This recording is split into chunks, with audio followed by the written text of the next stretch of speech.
What is your American dream? My American dream is basically to love, spread love. It's my American dream. My American dream is to be loved and, just spread it wherever I go and just show it and just be loved. My American dream is to build a music school and a clinic where my wife can be the doctor. My American dream is health and happiness for everybody. My American dream is to be a free bird. My American dream is to fulfill all your dreams and desire possible. My American dream, I think, is to be a good UX designer at here. Yeah. My American dream is being with my lover and enjoy my life. So my American dream is to do whatever I want, how I want, and when I want. there you go. Everyone has a right to the American dream.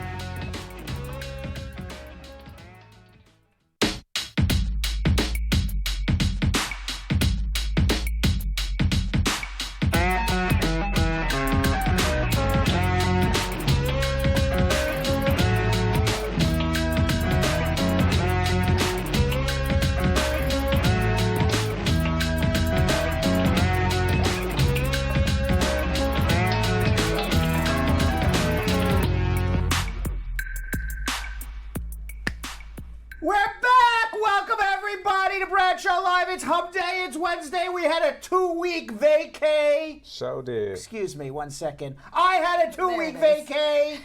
Yonathan, Yo-Yo, Baby Boy Elias, and Quick Vanessa Contreras. We were here. They were working. Hello, everybody, and hello, Vanessa. Hello, Yo-Yo. What's going on? Chilling, man. And we're Chilling. glad to have you back, Uncle Brad. Yes. I'm sure the rest of the squad agrees. How you feeling, Yo-Yo? I feel great. You feel great? Yeah. No fever?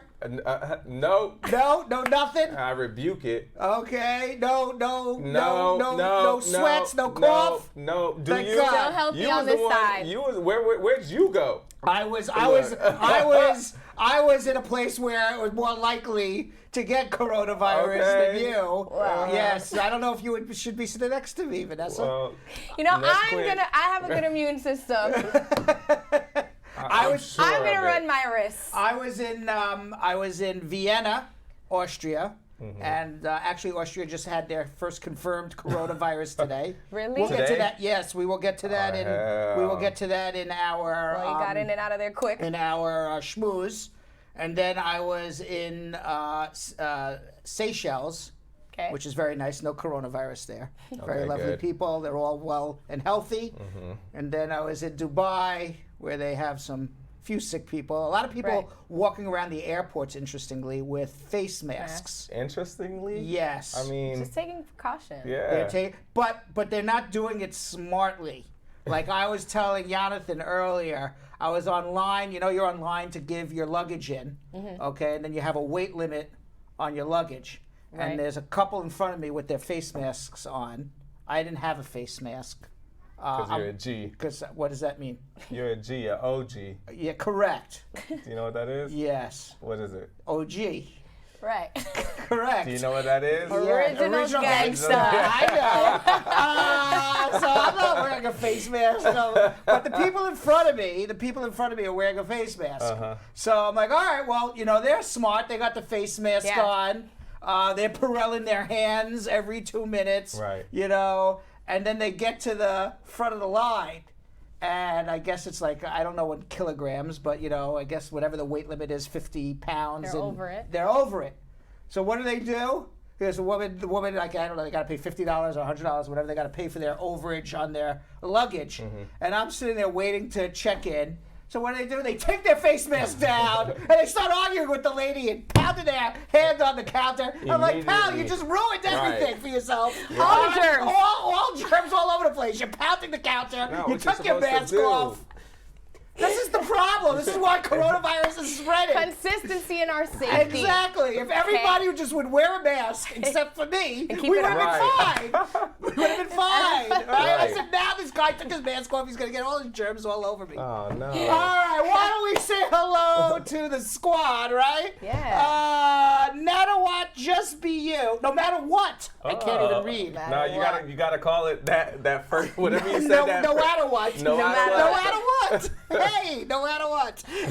Angela Barrett, squad up. Angie Love, Jessica Levy, Joelle Reed says, welcome back. Tamika Nelson, how are you? Christy Consali. Sydney Bursick is watching, otherwise known as Pizza Pizza. I said Christy Consali. No matter what. Also known as No Matter What, Just Be You. She has a question. We'll get to you in a little bit. Dawn Harriet, Annie Palmer, squad up. Dionne Watson, squad up. Carol, the Tiger Anderson, squad up. Who else we have here? Dawn Harriet, Princess Tenko, squad up. Marcia McCullough, K Stages Fawn, saying hello. K Stages, and Arlene Lannis says the watch party is already on. Yeah. She does not need Yonathan to say anything about a watch party. She's already doing it. I feel that. And life goes on. Life is going on. Yes, it is. Coronavirus or no coronavirus, life is going on. Life is going on and saying hello on YouTube. Muhammad Akram with a question we'll get to in a little bit. Mike S. Enyamuki. Okay. Enyamuki, my apologies, saying hello. Ja Love, how are you? F.A. Lana saying hi, squad up. Bolaji Muhammad saying hello. Tali. Stacy Dahl saying welcome back. Cindy Albert, squad up. Denise Johnson saying hello. This is, by the way, all on YouTube. I don't know if I mentioned this or not. Yeah. I did. I'm getting all overly excited. I forget Right. what I'm saying. Simone Garraway saying, miss you guys. We missed you too. At least I did. Did you miss everybody did. too? Of Yes. course. For sure, right? And Tamika Johnson, Esther Itohan, and Jackie Harris saying, hi, Brad. And of course, sometimes we're on, sometimes we're not on. But today we're on We are. Instagram. So let me say hello on Instagram at Bradshaw Live to Elizabeth Miller, 9282. I don't know if she was born in 1992 or born in 1982. Well, we I'm never not asked the woman's age. We don't want to find out. But also Sherwood Laverne saying hello. I always think whenever anyone has their numbers behind, I'm like, it's somebody's birthday or anniversary, right? Yeah. Sorry. What? They just got my face. Sekou Losen Beliti said, I'm in China currently with the coronavirus. Ooh. What happened? Someone's in China with the coronavirus. Wow. We're praying for you. We're praying for you, man. Yeah. So let's stay well. Now, most people who get it survive. It's getting a very bad flu. Yeah. But if you don't get proper treatment and you don't take care of yourself, or you're elderly, or you're a child, or you have an underlying sickness, that's when it could be. I mean, you could be a healthy person, just not take care of yourself, and also die. I don't think they have enough information, but I'm just giving you my own Brad Bernstein understanding of coronavirus, which is very little. Put on your doctor hat. Yes. Brianna Burr saying hello. Rich Kid C12 saying squad up, peeps. Jilly saying hello. Christy Consali could be double fisting with a left foot. I'm not sure. Badass Pinky. I don't know who Badass Pinky is, but I want to meet her.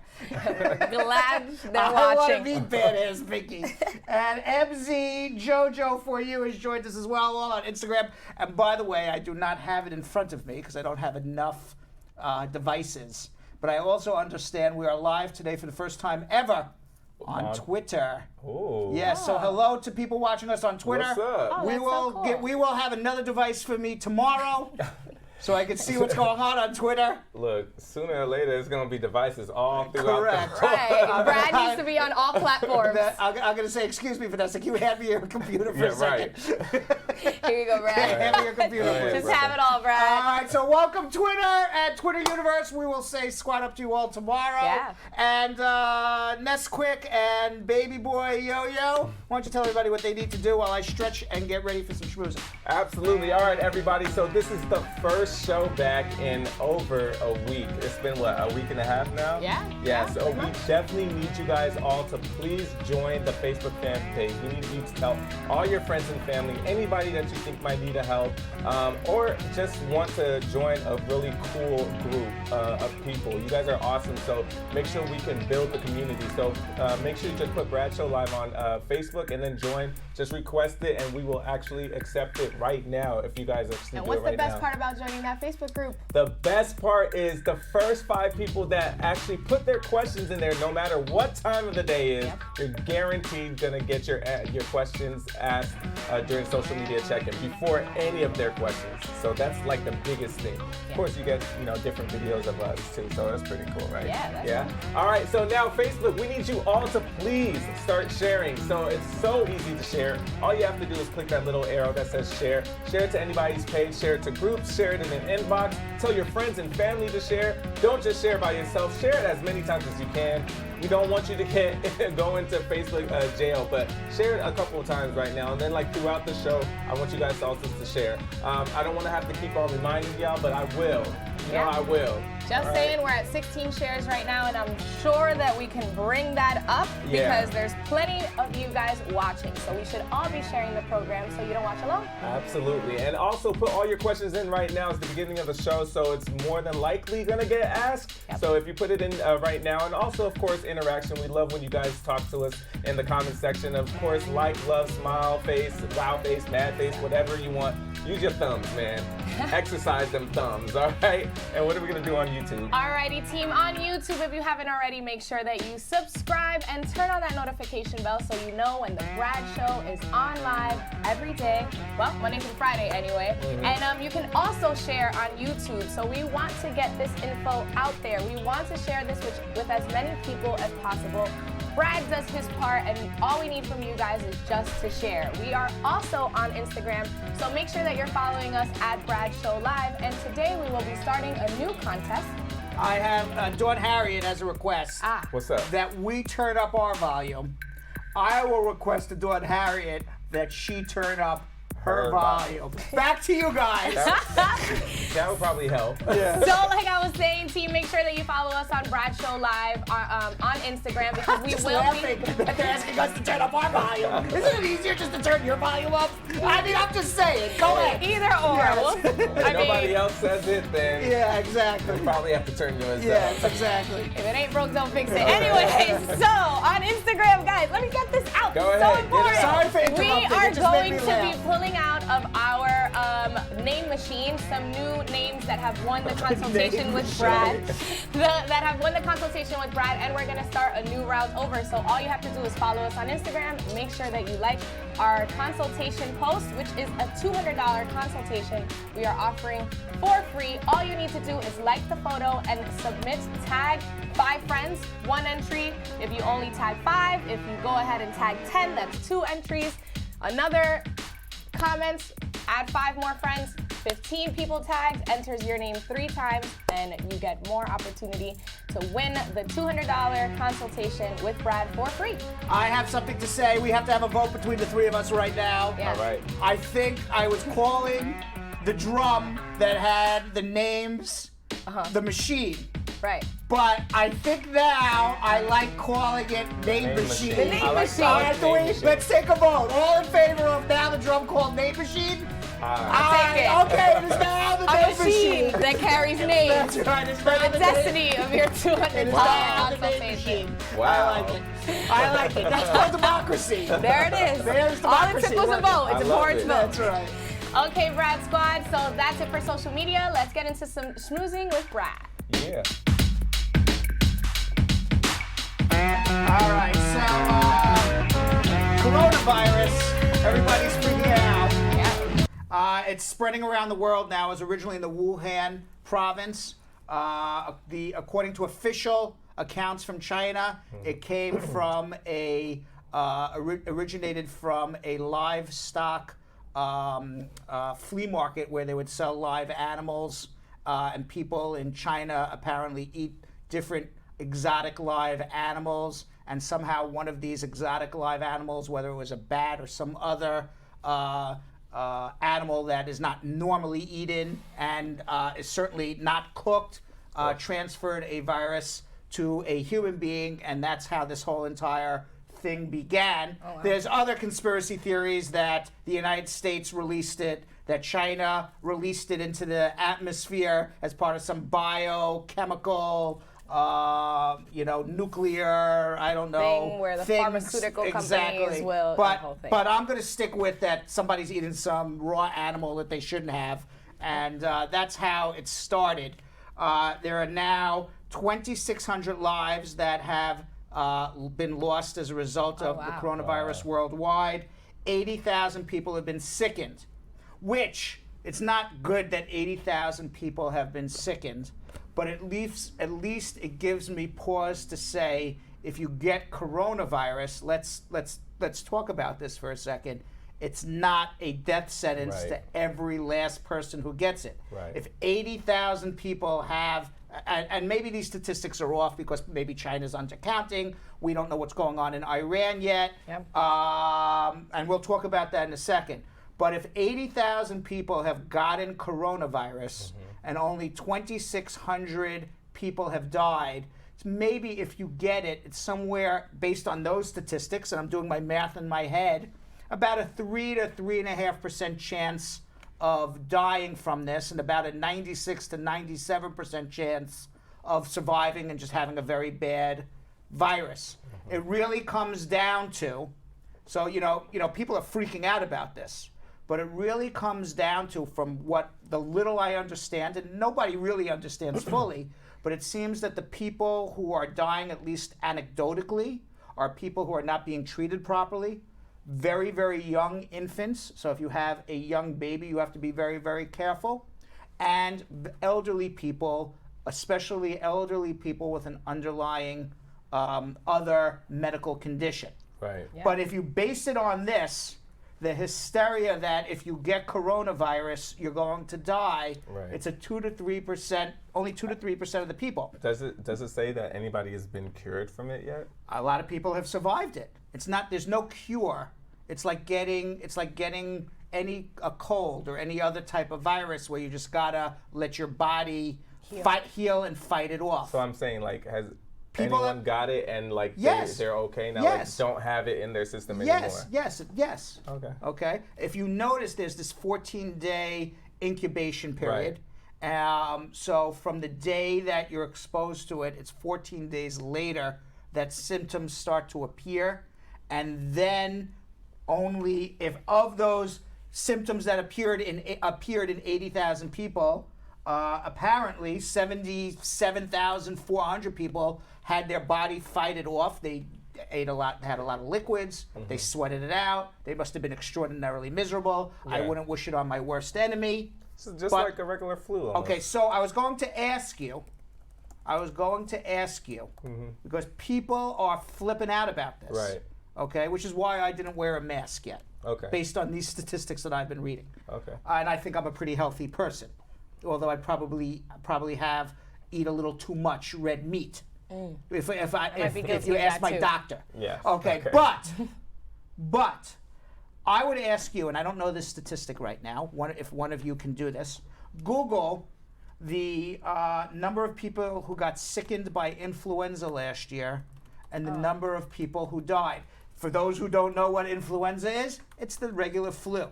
Okay? We get the flu every year. It comes for 6 months and then it goes away. Yep.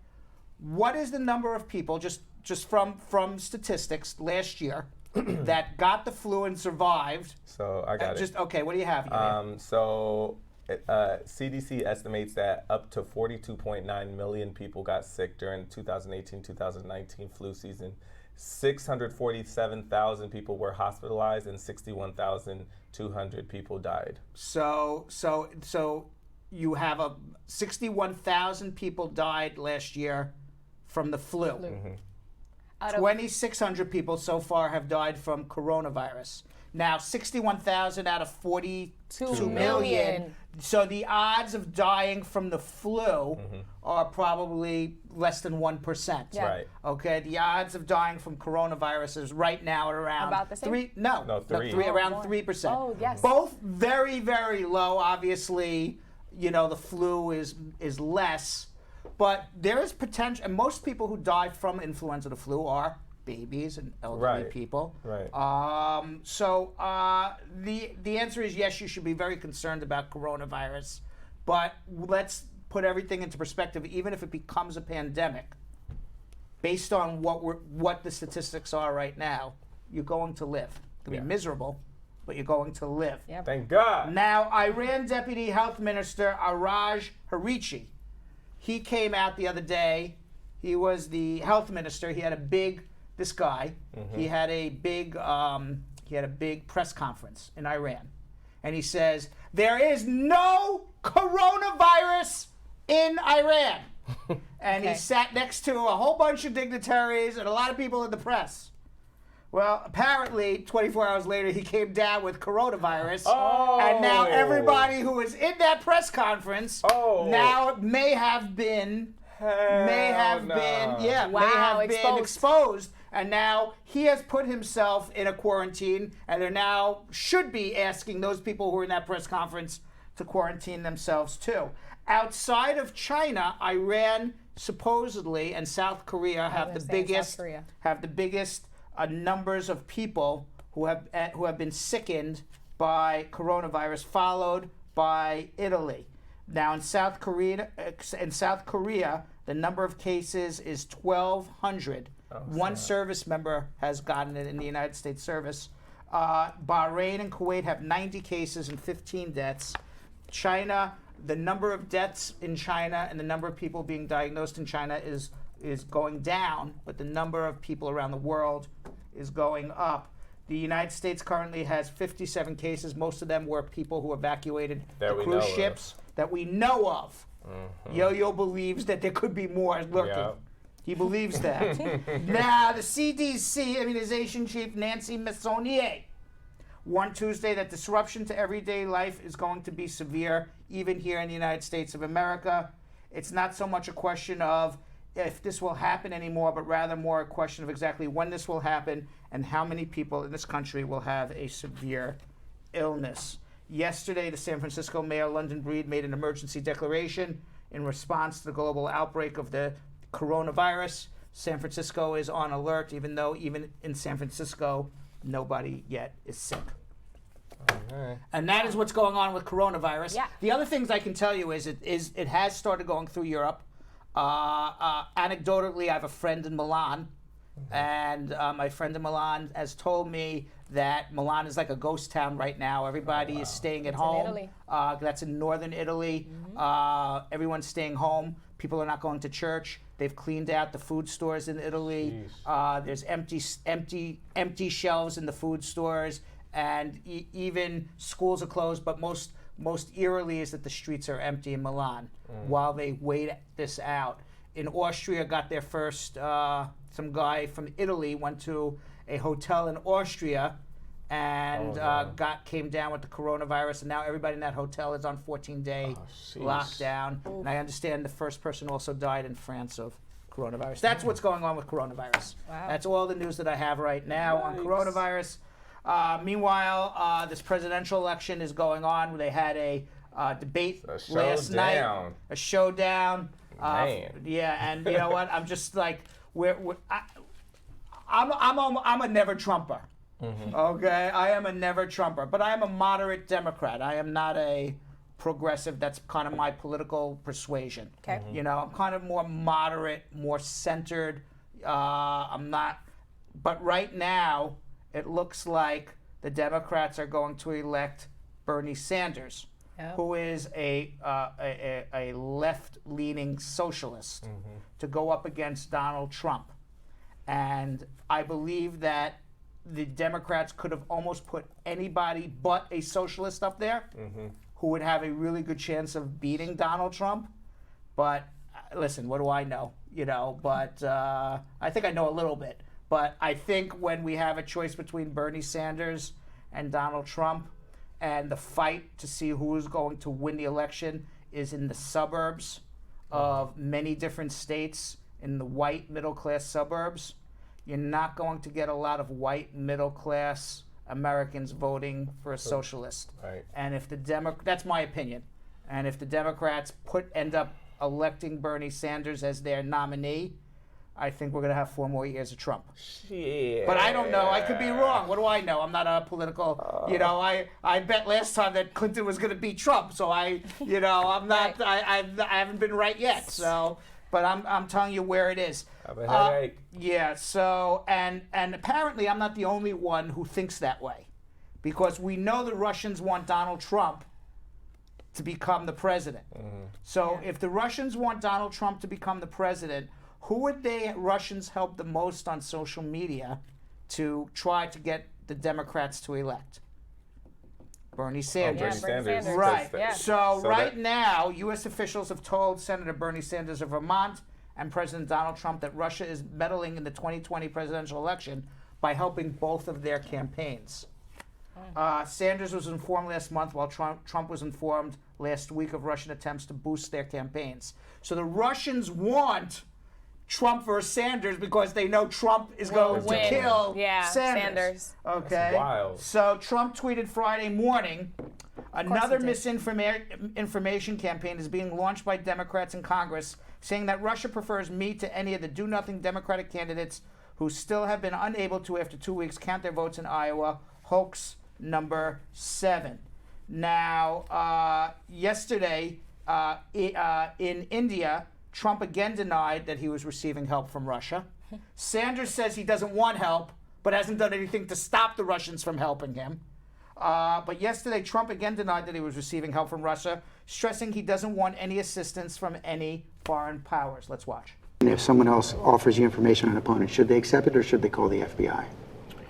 I think maybe you do both. I think you might want to listen. There's nothing wrong with listening. But now he told George Stephanopoulos in June 2019 something different. Let's watch.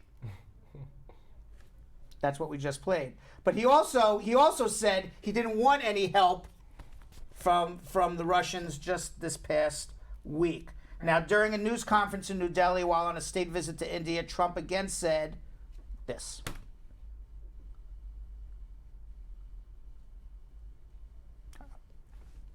I'm just told to hold on. All right, we'll continue on to other conversations. Last Tuesday, Trump granted clemency to 11 people.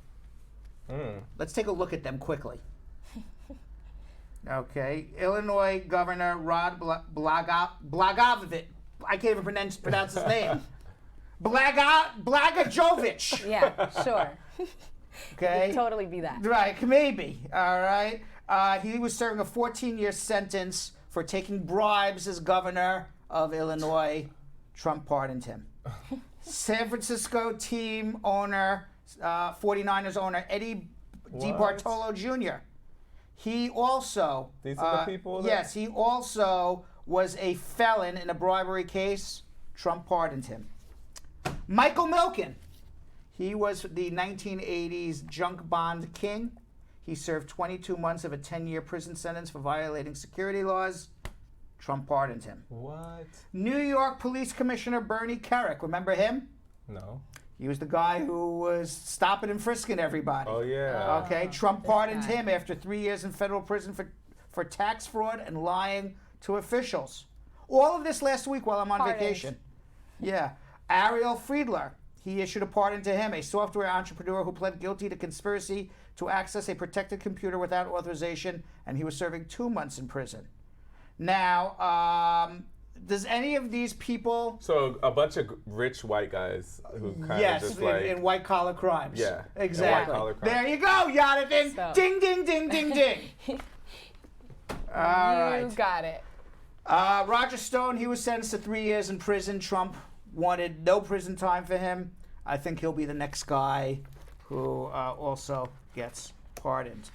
And finally, this is ridiculous before we get to our Hump Day stories. There was the caucus in Nevada, Yonathan. You look bored. No, I'm Caucus just in like, Nevada. I'm kind of like, What? that last Upset? story. Yeah, that's just wild. Yeah. That's wild to me. Yeah. There were pigeons with Make America Oh, Great gosh. Again hats glued to their heads, released in Las Vegas on the day of the Democratic Nevada caucus. I've seen this. Yeah, It's ridiculous. the group was called Putin, Pigeons United to Interfere Now. Wow. Wow. They launched 25 pigeons as part of a protest piece in response to the 2020 Democratic presidential hopefuls. You could get a laugh out of this, except for the fact that it's animal cruelty. Yeah, it is.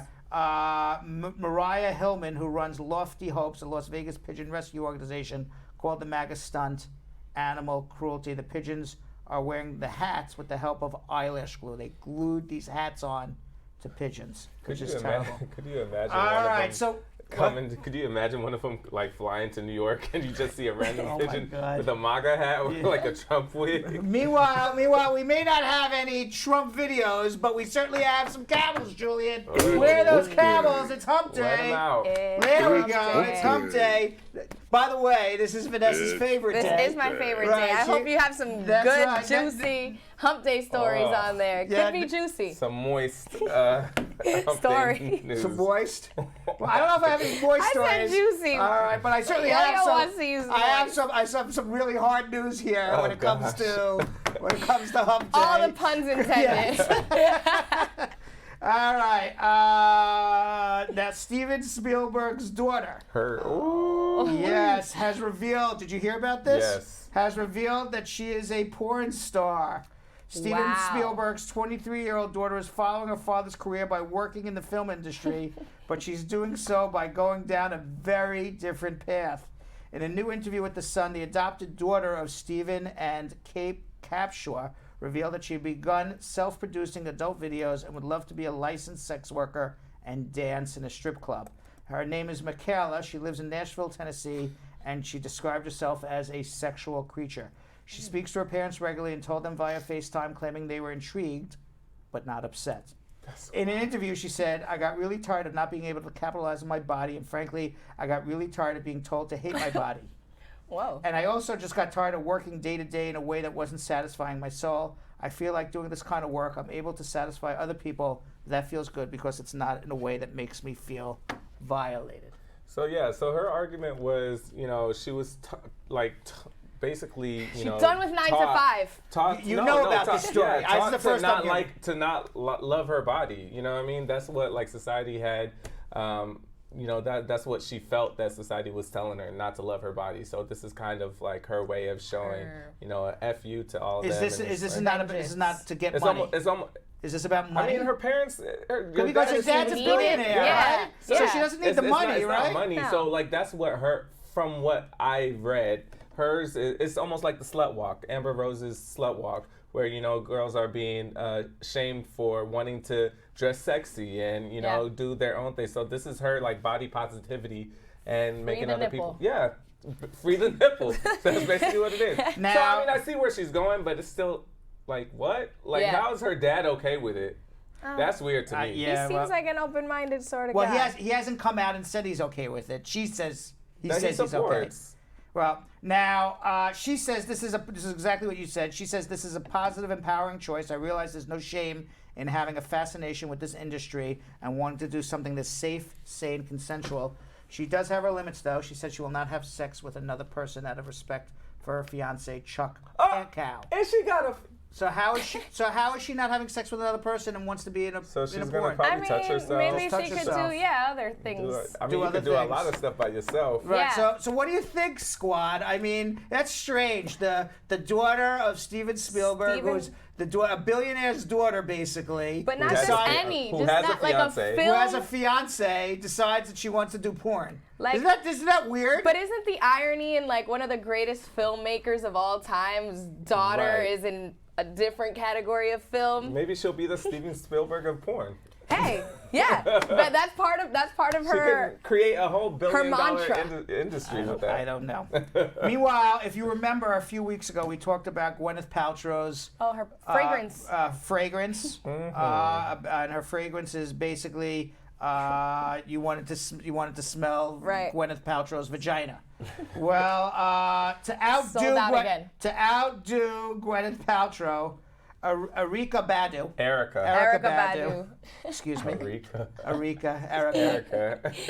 Brad's just switching up all the names. Yeah. Whatever your name is, it doesn't matter today. So she launched Badu's Badu World Market, an online shopping store, last Thursday, and she also made a fragrance that smells like her vagina. Yes. It sold out in 10 minutes. Yes, it did. Yes, Wow. the site was launched at 2:22 Central Standard Time, and minutes later, a banner on the site with the words "Badu Pussy Premium Incense" was followed by the words "Sold out."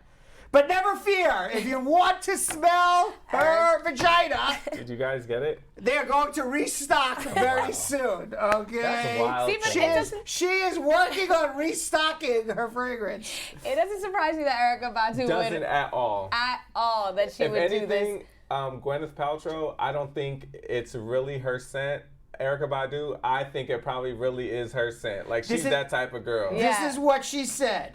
She got herself very excited. Oh my God. And then she took her pair of her panties from the time You're that she. lying. I'm telling you what I'm reading here on the card. Oh my God. Okay, unless this card is lying. This is what she did. She got You herself know you excited. can see it. Let him speak. She got herself excited, and she took the pair of panties she was wearing when she got herself excited. She took them off. She took out a scissor and she cut those panties into tiny little pieces and burned them. And even the ash, that smell of the burnt, wet panty, is the smell. Juicy news. Is the smell of the Badu Pussy Premium Incense. I love how you say Now, that. in an interview with 10 magazine, Badu said, "There's an urban legend that my pussy changes men."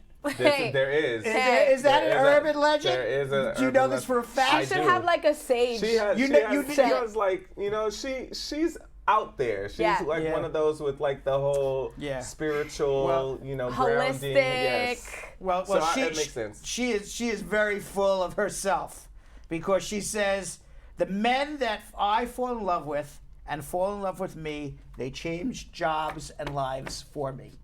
True or not true? Yeah. She's Erykah Badu, one of the baddest in music. Yeah, she's amazing. Yeah. Meanwhile, if anybody ever watches Wheel of Fortune. Yes, I do. It's been a while since I watched it. I used to. Yeah, a week ago on Thursday, they had an episode that kind of cracked everybody up. A contestant by the name of, my grandmother used to watch it. Mine did too. Yeah. So I remember when I was a kid, I'd go over and watch. I'd go over to visit grandma. We'd always watch Wheel of Fortune. Oh, wow. It's the only time I ever watched it was when I got to visit grandma. So meanwhile, apparently the Wheel of Fortune is still on the air. Yeah. 40 years later. Decades later. Yeah. Decades later. Was it always Pat Sajak? It's and Vanna White? I assume so. They were up there in age when Grandma was watching 40 years ago, so I have no idea what they look like now. Look, that's how he looked. How's he look? Let's Classic. see. Let's see. He hasn't changed in 40 At years. all. That's crazy. I'm going to tell you something. You know what they must do? This guy, Pat Sajak, because that's how he looked like when I used to watch with Grandma. All right, I don't know this for a fact, okay? But I'm going to assume that they have a big vat. They have a big vat of liquid nitrogen. Yeah. And after they finish taping Wheel of Fortune, they just throw him in the vat of liquid nitrogen until the next taping. Until the next Just day. keep him Because there. this guy looks the same 40 years later. Him and Vanna White. So meanwhile, contestant Adam Godell, he scored $2,450 and advanced to the bonus round for solving the puzzle, brushing up on my Italian sausage, a phrase that got much more attention than the player who guessed it.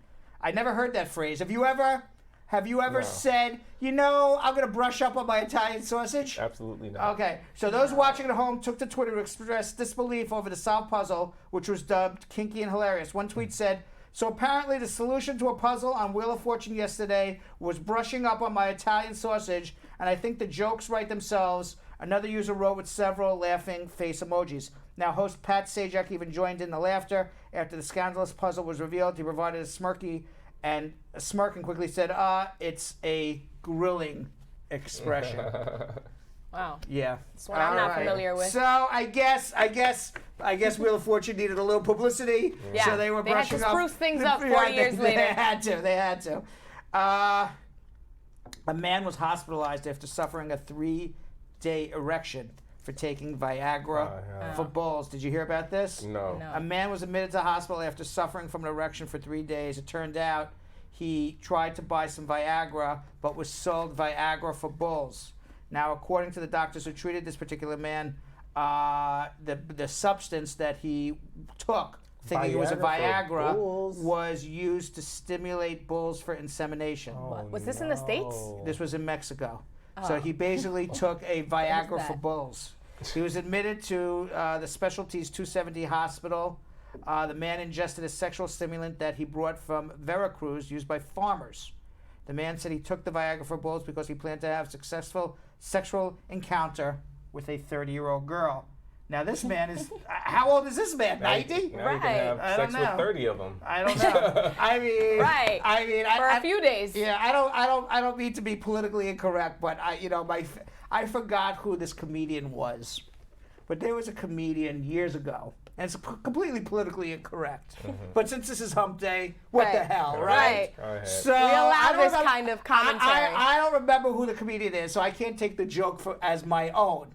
But I remember a comedian said, I took a Viagra, and I looked on the back of the package, and it said, if you have an erection for more than 4 hours, you should call your doctor. And he says, man, if I have an erection for more than 4 hours, I'm not calling a doctor, I'm calling a prostitute. So with that, I think, This guy should have heard that joke. Right. All right, so the world's hottest grandma, who's about to be a Playboy star, says there's one trait she can't resist in men, and took to Instagram, accusing them of shadow banning her. Now, Gina Stewart, she is far from the stereotypical grandma. The 49-year-old mother of 4 and grandma to 1 regularly shares steamy photos with her thousands of social media followers. She also made it to Maxim's Hot 100 Models list, and she's about to star on the front cover of Playboy magazine. Wow. Yes. Now, she may be the internet's hottest grandma, but I have to say something. She's a grandmother? She's a She grandmother. has 1 grandchild. All right. Still. Yes, she's a grandmother, but I have to say something. I am in the running for the internet's sexiest uncle. That's exactly what the squad was going. That's what they were thinking, right? We were all thinking it, Brad. You beat us to it. You beat us America's to sexiest uncle. Here he is, Brad Bernstein, Uncle Brad. So now Gina, she lives on the Gold Coast in Australia, and she helped raise.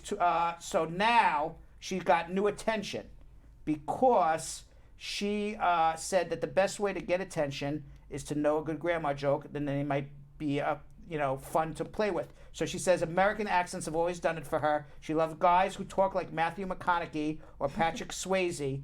She lives on the Gold Coast of Australia. She just helped raise $250,000 to aid rescue efforts for stricken wildlife, and she isn't bothered by her hot grandma nickname. She says, it was never a dream of mine to be labeled the world's hottest grandma. It is not a dream of hers, but she certainly took to the internet to make that dream happen. Hey, she didn't choose this life, Brad. This life chose her. That's right. Just all of a sudden, she just started saying to everybody, "Look, I'm a grandma," and post sexy pictures. Right. It just didn't. I wasn't planning on being the world. Sex sells. That's right. Sex still sells. Grandmas are so different in this day and age than from when I grew up. That wasn't. By the way, that didn't look like anything like my grandma that I used to watch. My Is grandma how didn't you look guys anything used to like watch that. Wheel of Fortune with your grandmother like that? I would go to visit grandma to watch Wheel of Fortune. In the middle, she would take out her fake teeth to clean them, and it would just gross me out. Wow. And I'm like, one thing I've ever learned from grandma taking out her fake teeth during Wheel of Fortune is go to the dentist, because I'm never getting any fake teeth. Yeah, well, this grandma's pulling out her fake boobs. That's right. Because I'm on her page right now, and that's all I see. Yeah. All right, so finally, our last hump day. A Japanese firm holds a bizarre funeral for sex dolls with a porn star officiating. Did you see about this? No. These sex dolls are really like... In Japan, they love the sex dolls in Japan. I don't know what it is with Japan and sex dolls. I don't either. What? I mean... What's with that? What's with those kinky people over there in Japan? Maybe they can't find like the perfect sex partner, so they're just creating them. I don't know. There's a lot of pretty women in Japan, I would assume, right? Well, I mean, Japan also is like known for like technology and stuff like that. So it's probably like some Not stuff your that they've average been. Yeah, sex look at toy. that. Yeah. So now for 630 euros, which is about $800. Yeah. Men can now say a formal goodbye to their sex dolls with one of 3 burial plans from Japan's Human Love doll company. So after you get tired of your doll, or your doll kind of starts deflating on you, starts getting old and saggy, put her to sleep. You can put the doll to sleep and have a funeral for this doll for only 630 euros. The services are officiated by a porn star, Ray Kato. Wow. I don't know who Ray Kato is. Is that Ray Kato, or that's a doll? That's a doll. Okay. We have no pictures of Ray Kato, but apparently she is a porn star in Japan. But those who don't want to their dearly departed to be shredded can buy the most expensive funeral plan because they basically do a cremation of your doll. But you can buy the most expensive funeral plan, which allows them to watch as the doll is taken apart piece by piece and then buried instead of just burnt into ashes. Now, it turns out there's a big demand for this in Japan. An online survey found that men who are replacing or getting rid of broken or used dolls wanted a formal goodbye because they considered it such a personal loss. Japan's Human Doll Company is now looking in to cash in with 3 funeral packages. They're now even doing lower price packages at 220 euros. More the affordable. most basic one, funeral, is just a service. For 350, you get your own personal service. The 201 is a group doll service. So you get like a whole bunch of dolls buried at one time. If you want your own personal, people are actually paying for this. Now at $630, the package is called the Doll Angel Funeral Plan, and it allows the owner to accompany the figure to a processing facility after the service, where it's dismantled in front of them and spared from a machine that would destroy it. How will you be burying your doll, Yo-Yo? Yeah. I would never have. They do not. Okay. I don't have a problem getting. Now there have been a few cases where dolls have ended up with normal rubbish and caused a scare when passers-by fearing they found the murdered victim. So people are taking this stuff very, very seriously. Now it says here, I'm quoting, a funeral ceremony dedicated to the precious doll you spent time with. We deliver your last affection to the doll. It also holds funerals for stuffed toys and figurines as well. But apparently the big money is in burying the sex doll. Dolls. That's wild to me. Yeah. That's wild to you. Well, you know what? You have a special attachment Yeah. to that I doll, mean, right? Just get a dog, y'all. That's even gross. No. Why? If you want not the companionship. No, that's the sex doll is for sex. Right. You don't get a dog. They don't just want a friend, Yo-Yo. Don't suggest bestiality. They don't just want They're a also friend. laying with it. They want like company. They say that's what it is. If you're just having sex with it, you're not gonna pay $600, $800. These people for a are taking funeral. their dolls on dates. We've discussed this in the past. Have you not been here for Hump Day? Take your dog out to a cafe.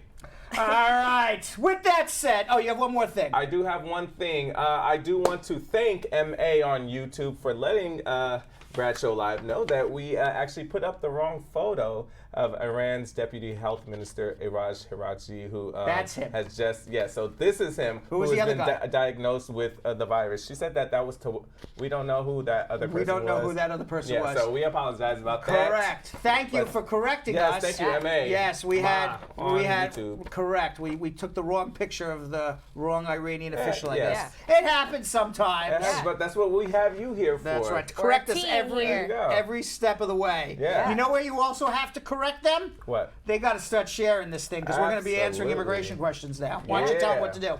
All right, everybody. Now, first things first, everyone on Facebook, we need you guys to start sharing. But we already did that, so I need you guys to really start your watch party. Yep, it's all right, time. this is the time because we're about to get down and dirty with all these calls. We know that you guys have been waiting for over a week and a half now, so make sure you guys press share. A couple options down, it says host your watch party, and as you saw, it says start. So I need everybody to do that right now. Right. And then confirm in the comment section. What are we going to do on YouTube? Alrighty, team on YouTube, if you haven't already, you should have subscribed to our channel and turn on the notification bell so you know when Bradshaw is on live every day. You can also share this post, so make sure that you share. Brad is about to answer your immigration questions, and there's tons of questions that come in and out all day, and you don't know who might need the answer to this. What better way than to give back than to share? Also on Instagram, make sure, and you need to like and thumbs up. Thank you for that. That's right. Where are we with thumbs up? Because we ain't say it yet. Because, hey, Brad, I might cut you off on questions if we don't get, we have 50 thumbs up 50. and over 200 people watching on watching. YouTube. Right now, everyone stop what you're doing and just give us that thumbs up on YouTube. All we need is that thumbs up. I'm gonna need these to go up or I'm gonna cut Brad off. Correct. I'm gonna cut him off in the middle We of have some the calls. So there's that, Right, team. That's quick as saying, don't play this game with me. 220 people watching, only 50 thumbs up. What? All right, you know how to do You math, guys right? have been waiting over a week for Brad to get back on here and answer some of your immigration questions, so why not share and like Thumbs ups are important to us, y'all. We Yes. really, really need this. Also, on Instagram, if you're not already following us, do so now. Brad Show Live. Follow. Make sure that you like some of our posts. We share some great content on there, along with we will be starting the new submissions for our $200 consultation that you can get for free. For free. And to enter, you just have to be following us on Brad Show Live. Make sure that you like this image, as well as commenting, tagging 5 friends. Every 5 friends you add. Go ahead, Brad. And by the way, we're going to be pulling out of our name machine later in our show. Somebody's going to win a free consultation, and we're starting a new one that we're going to pull out our name machine next Wednesday. Yeah, exactly, team. So make sure that you share, start your watch parties, because we're going to answer these questions. I will be cutting Brad off. Look at the thumbs up going up. Yep, Look at them going up. That's what I'm Boy, talking about. I'm going to tell you something. You are a taskmaster. Hey, That's man. quick. There They you listen go. to you. Hey, There we you go. made They this don't team. listen. They don't listen to Baby Boy, but They they don't listen to listen you. to me. They I'm listen to you. gonna have you take over, and do the whole thing. Do the whole thing. Baby from Boy. now on. Nobody I like the listens to you. backup. I need the backup. Nobody listens to Baby Boy. When Baby Boy says to do something, nothing happens. That's it. Unless I take off my shirt. Then you're like, yeah, okay. There's that. Okay, team. So it's your favorite time, which you guys have been waiting for. It is time to answer your immigration questions. All right, we got Christopher in the Bronx. Christopher, you there? Christopher? Christopher? Is my volume not up? Christopher? I don't hear. You don't hear Christopher? No, I don't hear Christopher. Nobody hears Christopher? Huh. Let's go to Saeed in Arlington, Virginia.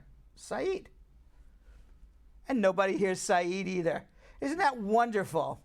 Let's try again now. Christopher. Christopher? Christopher? We're having a volume issue because I'm hearing myself in a loop in my ear. It sounds far. In my ear. Hello, Christopher? Yes, I'm here. Ah, there we go. Christopher, how are you? How are you, Brad? Good. What's going on? Like your show. Thank you. Yes, Brad. I have a question. My wife recently got her immigrant visa, but the problem is our 2-year anniversary will be in a month from now. Is it best she comes to the U.S. after her 2-year anniversary? That would be a smart thing because then she would get a permanent green card. Okay, so just let her wait until As long as the immigrant immigrant visa is still valid when she enters. If she enters the United States after the 2nd-year anniversary, she'll be a 10-year green card, never have to go through the process again. That would be a smart thing. Okay, that sounds good. Yes. So I'll just wait until the 2 years. Exactly. So no, what I'm saying, is it okay to come even 2 days after it? Yes. After it? Yes. Okay. All right. Thank you so much, very Brad. welcome. Love your show. Thank you. All right, let's go to Maxine in Hartford. Maxine. Hi, Brad. Hi, how are you? I'm fine, thanks. I have a question for you. I have a friend, she's getting benefit from the States. She got married recently, so she wants to know if she's going to lose her benefit, even the health insurance. What kind of Medicaid. benefit? I don't know what she's getting. Medicaid? Yes, and she get like food stamps for the kids and Medicaid for herself and the kids. Okay, so she's not going to lose anything unless she decides to. But if she's getting Medicaid for herself and the kids, she's going to have a hard time sponsoring her husband. Even if she gets off it now, based on the new rules, if you're on it at any time for the last 3 years, for yourself as an adult, it is a big, big negative against you.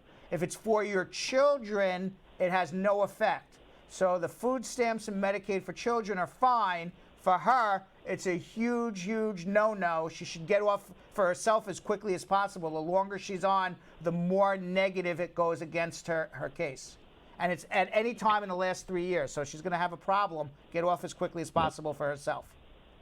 Because the Medicaid is up now and she want to renew it tomorrow, so she wants to know if they will deny her. If she is getting Medicaid, again, I'll answer the question again. Maybe you didn't understand the first time around. She can get Medicaid all she wants. She's entitled to it if she has a green card. Okay, Yes. so if she's entitled to it, she's entitled to it. The fact that she's married or not married would only affect as if I guess the husband has some sort of huge income that would affect her qualifications for Medicaid. I'm not an expert in Medicaid. I know a lot about immigration. So what I was saying is her renewing her Medicaid, they'll renew it. It's not a problem. She's entitled to it because she has a green card. However, if she's getting Medicaid for herself and wants to file for this husband, she will have a hard time getting the husband a green card. Oh, wow. Oh, she said she's going to come off it as soon as possible. But the longer she's on it, then, husband's not getting a green card. And just because she gets off of it, under the new rules, doesn't mean, okay, now I'm off of it, I can file for my husband. Because they're going to see if you were on it for any period of time in the last 3 years, it's a double negative against you. Wow. All right. Thank you so much, brother. Okay. Thanks. Let's go to Peter in Bridgeport, Connecticut. Peter. Peter. Hello. Hey, Peter. How are you? I'm good. Yes, Uncle Brad. Listen, Yes. my wife filed for my 2 kids back home in Jamaica. Uh-huh. They went on the interview, and however, first my wife have Section 8, and then they turned it down because of the Section 8. Correct. It's all new reality now, folks. If you're getting government assistance, that is a huge negative against you. And even if she was to get off Section 8, it's held against you for 3 years. The new form, the new affidavit of support form, they estimate the average person, it will take them 5.5 hours to complete the new affidavit of support form. So if you think that you're going to fill out a form in 20 minutes or 30 minutes, I looked at the form today, as a matter of fact. It's worse than filing for a mortgage. If you've ever filed for a mortgage and said, oh my God, what do I have to submit for a mortgage? This is worse. Right, that's a lot of signatures, right? Not signatures, documents. And if you just say, I'm on Section 8 and do nothing else, you're getting denied. Why? Because Section 8 is a negative. If you have a negative, you got to come in with 2 positives. And if you didn't come in with 2 positives on that form, denial. I would suggest you come in for a consultation. I don't know what to tell you. I got to see what you submitted. But everyone. Uncle Brad. Yes. So it don't make no sense she come off it. I didn't say that. I said that she comes off of it. It's still a negative against her for 3 years. Okay. All right. I don't have the answer to tell you makes sense, doesn't make sense, till I see all of your financial documentation. The longer you're on it, the worse it is if you want to refile again for your children. I don't know whether or not it's worth it. I don't want anyone to be homeless. And maybe it's past the point now of being helped for your children. We'll have to figure out a different way for your children. Or maybe if she does get off it, we can cobble together enough positive documentation to show that that they can get through. I don't have the answer until I meet with you. Oh, okay. All right, but it's a problem for a lot of people now who get Section 8. It's a problem for people who have any sort of government assistance for filing for their family. Okay, right, thank you. Hold on. Let's go to Adam in Somerset, New Jersey. Adam. Hello. Hi, how are you? Good, Uncle Brown. What's going on? I have 2 questions for you. I refiled for my kids, so how long can I wait for them to prove? I have no idea. What is your status here? Where are your kids? How old are your kids?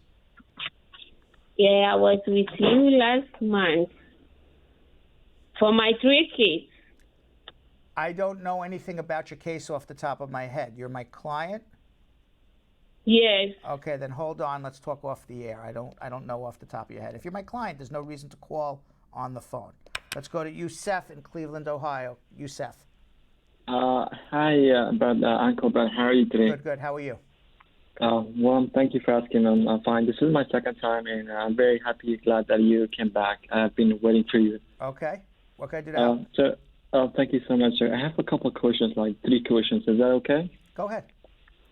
So my first question is, I moved from California to Ohio, Cleveland, Ohio, because I got a scholarship in Ohio, and then I changed my address because I have 2 cases pending right now. One of my cases, the U.S. citizenship. Another one is the I-130, and I'm still waiting for that one. It's been pending. So my question is, do I have to get a new driver license or a state ID from Ohio, because I don't have one from Ohio? And the reason I'm asking that is because I got my interview for my citizenship in next 20 days. Yeah, you should apply for a new driver's license. You should show you live in Ohio if you moved to Ohio and your case for citizenship is in Ohio. Okay, thank you so much for that. So just another question, sir.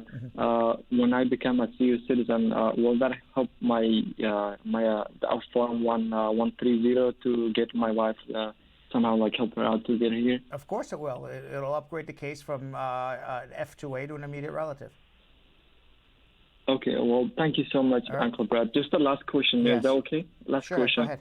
So I haven't filed my taxes for 2019 yet, but I know that I have until April 15th. Correct. But should I go and file it, because I'm in school right now? No, you don't need 2019 taxes for your citizenship interview in 20 days, because they're not due till April 15th. So you don't have to race to file it for citizenship. Okay, thank you so much. You're Just the last question, sir. I'm also on Medicaid.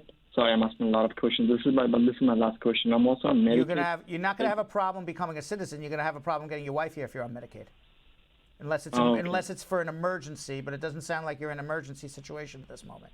No, it's not. It's just for because I'm in school right now and I need it. Then, you are going to be a healthy person. This is the sad thing what Donald Trump says.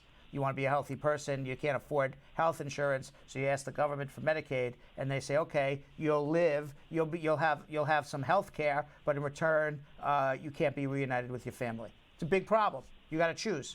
And the longer you're on Medicaid, the harder it's going to be to get your wife here. Okay, so if I just get it off my you still have a problem for 3 more years. Wow, so I wouldn't be able to bring my wife even if I become I'm not saying, even if you become a U.S. citizen, I'm not saying you won't get your wife here. I'm saying it is a huge problem against you for 3 years.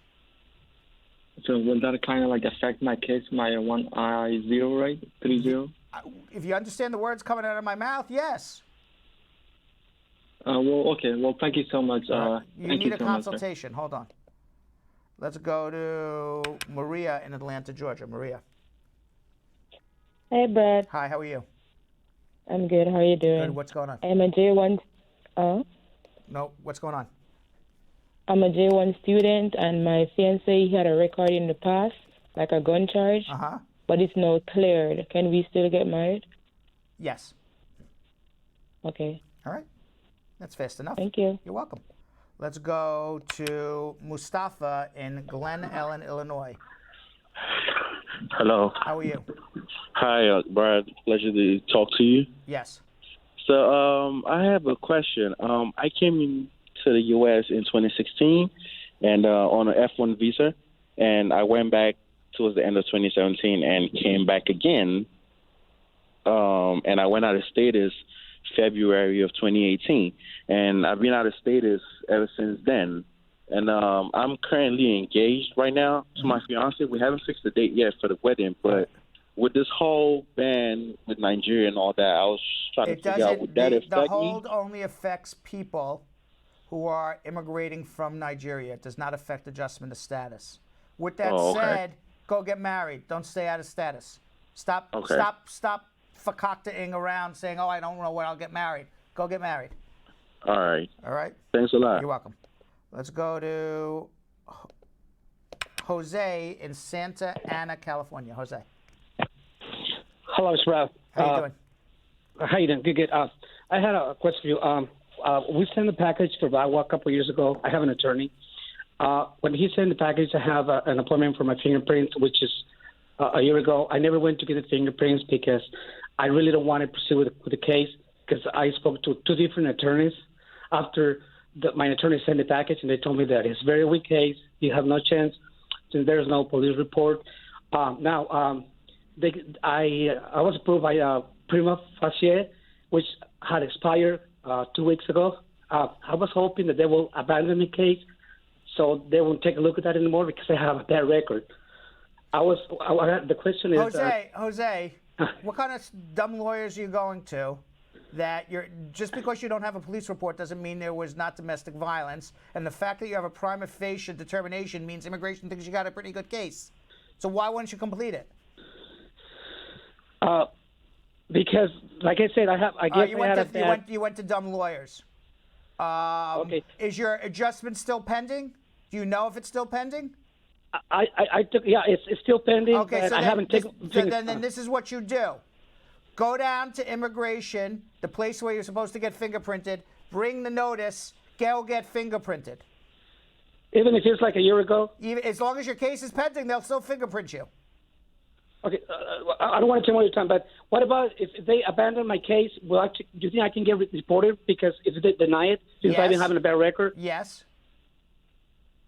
Okay. It makes no sense to file an application, especially one that got a prima facie determination, and not complete it, because you either complete it and you get approved or denied, or you don't complete it and then you're getting denied. You always might as well try to get it approved. Okay, all right. And I think you need. And by the way, I think you got to use your brain. You used your brain to call me. Now use your brain again to hold on and have a consultation with me. Let's take a look at your case. Hold on. Let's go to Tony in Norwalk. Tony. Hello, Brad. How are you? Doing? I'm very well. Just 2 questions briefly. Yes. Can a green card holder sponsor his spouse? Yes. Okay. Secondly, can a victim of burglary crime who has suffered a kind of psychological, emotional trauma, qualify for a visa? Yes, if you are qualified for a U visa and you are the victim of a crime, you have to show that you have an injury. The injury could be physical, it could be emotional. Okay, good. Last question. My friend, she applied for asylum and she's in removal proceedings. However, she has evidences, witness letters, police records, news articles of her case. She has a country respect. But with the visa ban idea, does she stand a chance to win a case? I have no idea. You're asking me that you just gave me a list of documents she submitted with her asylum. Will she win her case? Well, how would I don't have the slightest idea. She would need to have a consultation with me. I would have to review what she submitted and review her claim. So hold on one second. Let's go to Raj in Washington, D.C. Raj. Hi, Brad. How are you doing? Good. How are you? Brad, I just want to say I love you. I love Yo-Yo. I love Kimmy Kim. I want to be a part of the Brad Squad. Okay. You guys. Well, all you got to do to become part of the Brad Squad. And by the way, it's Nesquik, Vanessa Contreras. Hey, I love you though. All right, Vanessa. I'm sorry, brother. Raj doesn't love you. It's okay. Aww. You're the best looking one of the group. It's okay, Raj. I forgive you. All right. I mean, you gotta love the best looking one of the group here. All right, Raj. It's okay. This is how you become part of the Brad Squad. It's very simple. Go to our Facebook page. There's a membership section, and in the membership section to become part of the Brad Squad, you request to become a member, and then Nesquik, who you just didn't say hello to. Hi, Nesquik. Hey there. All right. Let's go to Christine in the Bronx. Christine. Hello, good evening, Brad. Yeah. Have few questions here for you. My daughter filed for me, and I'm here in the Bronx waiting to get my green card. Yes. I'm asking how soon I got my green card. I have 2 children in Jamaica. One is 17, one is 13.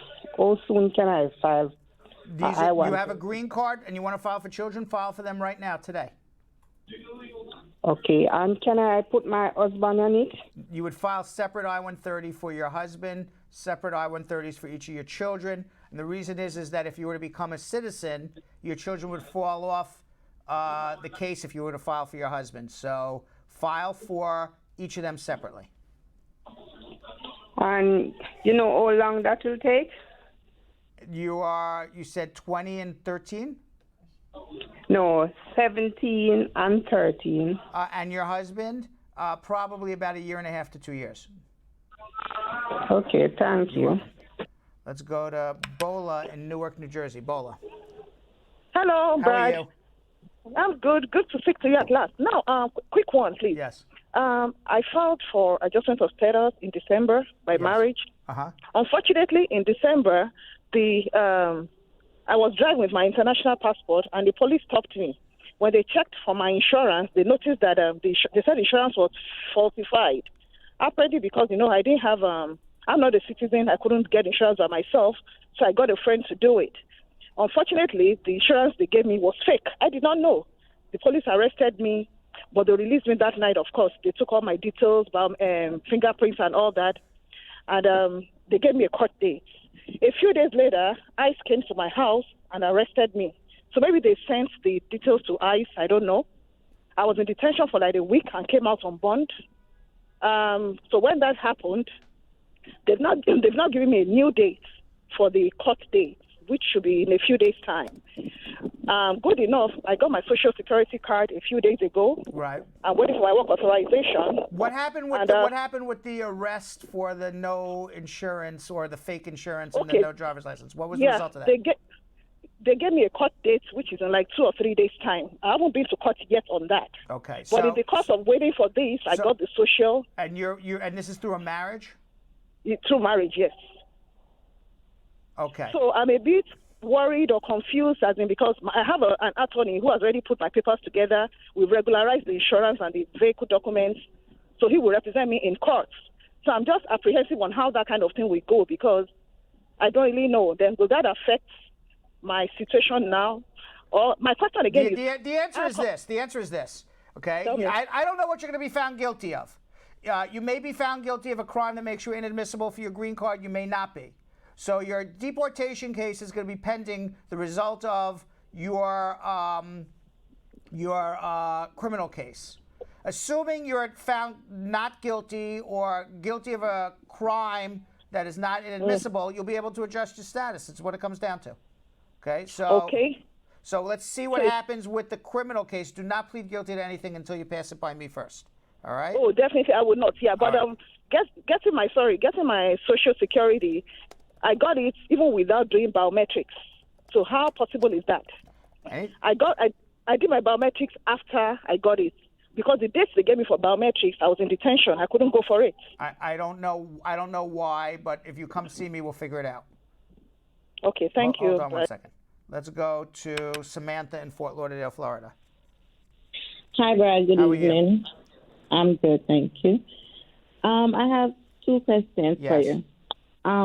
I got married and I filed my 485 and 130 in 2017. I got arrested in 2018 because they said I was driving with my international driver's license. Right. All right. Let me tell you with international driver's licenses, because this is the second call in a row with international driver's license. It is not legal to drive with an international driver's license more than 90 days after your entry into the United States of America. Okay. So if you are in the U.S. for more than 90 days and you're driving with an international driver's license, you're driving illegally. Now, the fact is, if you live in Fort Lauderdale, but if you lived in New York, you can get a driver's license now, no matter what your status is. Oh, okay. And what happened now was I did my interview in 2019. Uh-huh. And they approved my 130, but I have a court date now in April. So, do you know what's going to happen at that court? I don't know what's going to happen. Court. Okay, this is for deportation? Yeah. So if it's deportation, you're married to a U.S. citizen? Yeah. Okay. Did you file an I-130 already? You filed in 2018, right? Yeah, I filed it before. I filed it from 2017, and we got our interview. I got arrested in 2018, and we did our interview in 2019. and they approved the 130. But the guy said he couldn't approve the 485 because I have to go to court. Is the case still pending? Yeah. Okay, so what's going to happen is the judge is going to postpone your deportation case until your criminal case is resolved.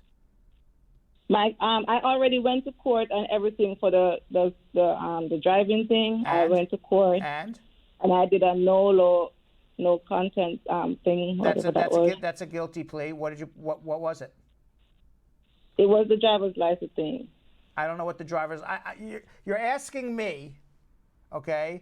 There are legal consequences to pleading guilty to anything in a courtroom, okay? And the best information you're giving me is the driver's license thing, okay? There's no low whatever to a driver's license thing. This is basically what you're saying. Right, because when the officer I got locked up for a day. All right, Samantha, this is what you need to do. Okay, if you're in deportation, which is a very serious thing, take it seriously. You could get deported. You know what deportation means? They want you out of America. So you can't be calling on the show and say the driver's license thing. What you need to do is this now. You need to show me your disposition, have a consultation with me, and then I will tell you if you have a problem or not. And then if you do have a problem, how to solve it. Hold on. Let's go to Rosetta in Fort Lauderdale, Florida. Rosetta. Hello, this is Rashida. Oh, Rashida, Sorry. Excuse me. What's going on? It's okay. So I have a question. I'm in the middle of the doing the K1 visa with my fiance who's in Jamaica.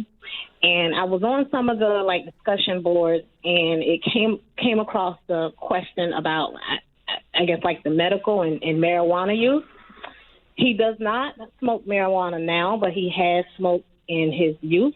He's old, well, not old, but he's a grown man now. Was he ever arrested for smoking marijuana? No, never arrested. Never. He has no criminal. So he smoked marijuana 50 years ago, and now he doesn't. It's no big deal.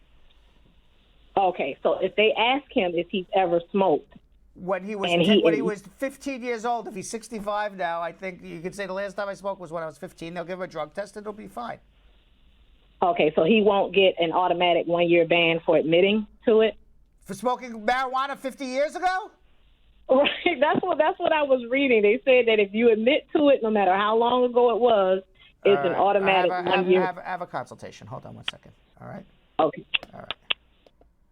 With that being said, we handle more than immigration here. So in today's Spar and Bernstein Close-Up, personal injury attorney David Levy explains why you need to hire us for your personal injury case. Let's watch.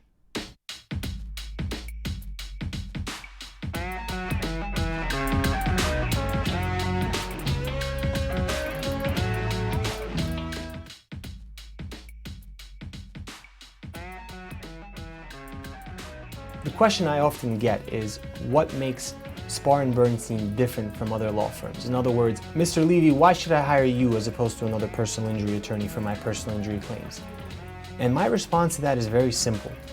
If you hire Spar and Bernstein, if you hire me and our team here at Spar and Bernstein, you're getting the best legal representation anyone can ever ask for. Other people may advertise a lot. They might put their numbers with nice fancy jingles on TV, on the internet. But believe it or not, these people are the reason why some lawyers have a bad reputation. Clients complain all the time. Whenever I go to an attorney, they never pick up my calls. I can't find anybody to speak with except paralegals and secretaries. I have no updates from my attorney on my case. That is the type of treatment that you will never receive at Spar and Bernstein. All of my clients have my personal cell phone, and they can contact me 24/7. Whenever they have any questions, you're going to be speaking with an attorney when you have problems or issues with your case. You have direct access to an attorney. We have paralegals here, we have secretaries here, we have all the support staff that anyone ever needs. But if you want professional advice, you need to be speaking with an attorney. Spar and Bernstein has exhibited the professional example of how attorneys should conduct themselves. You're not speaking with robots, you're not speaking with staff, you're not speaking with people who have no idea about your case. You're going to be speaking with me. You're going to be speaking with an attorney who's going to answer and know every detail about your case. Successful results do not guarantee a similar outcome in the future. All right, let's go to Saeed in Arlington, Virginia. Saeed. Hi, Uncle Brad. How are you? How are you? What's up? I'm doing awesome. Just a little bit background, and then I have only 2 questions. Yes. I've been in the United States in 2007, and I came here as an asylee. And in 2013, I got a DUI. In 2013, I was convicted of a DUI, but in 2010, I got my first green card.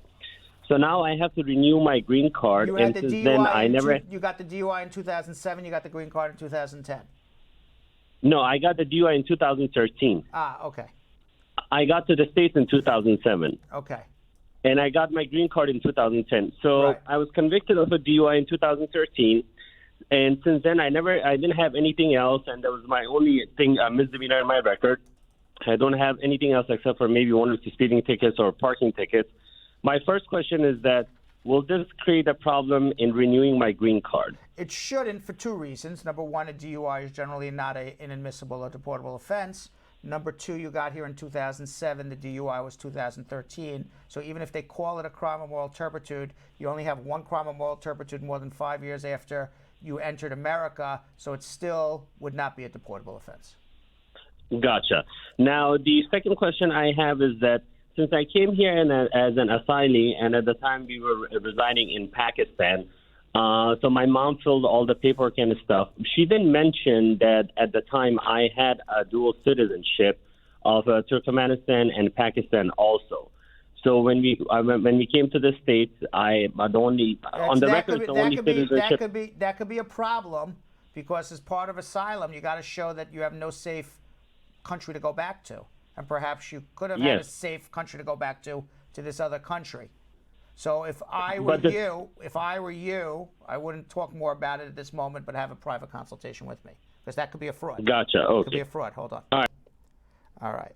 So let's go to Raj. Raj, hey, we got you back. Yay. Okay, I'll ask my question. Sure. So, Brad, I had a lovely conversation with Carmela today about taxes and immigration. Question is, I have an I-751.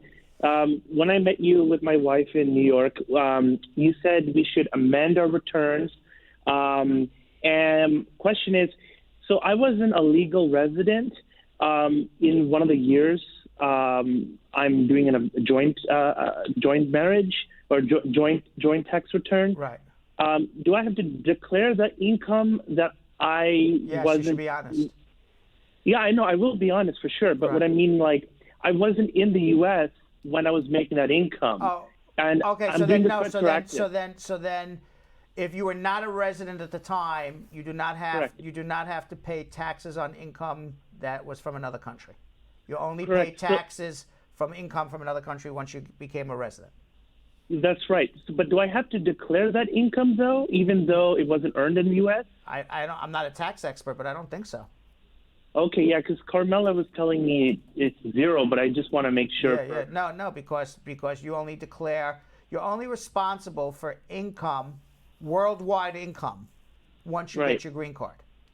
Yeah, that's right. Yeah, because I wasn't in the U.S. physically. There was no physical presence.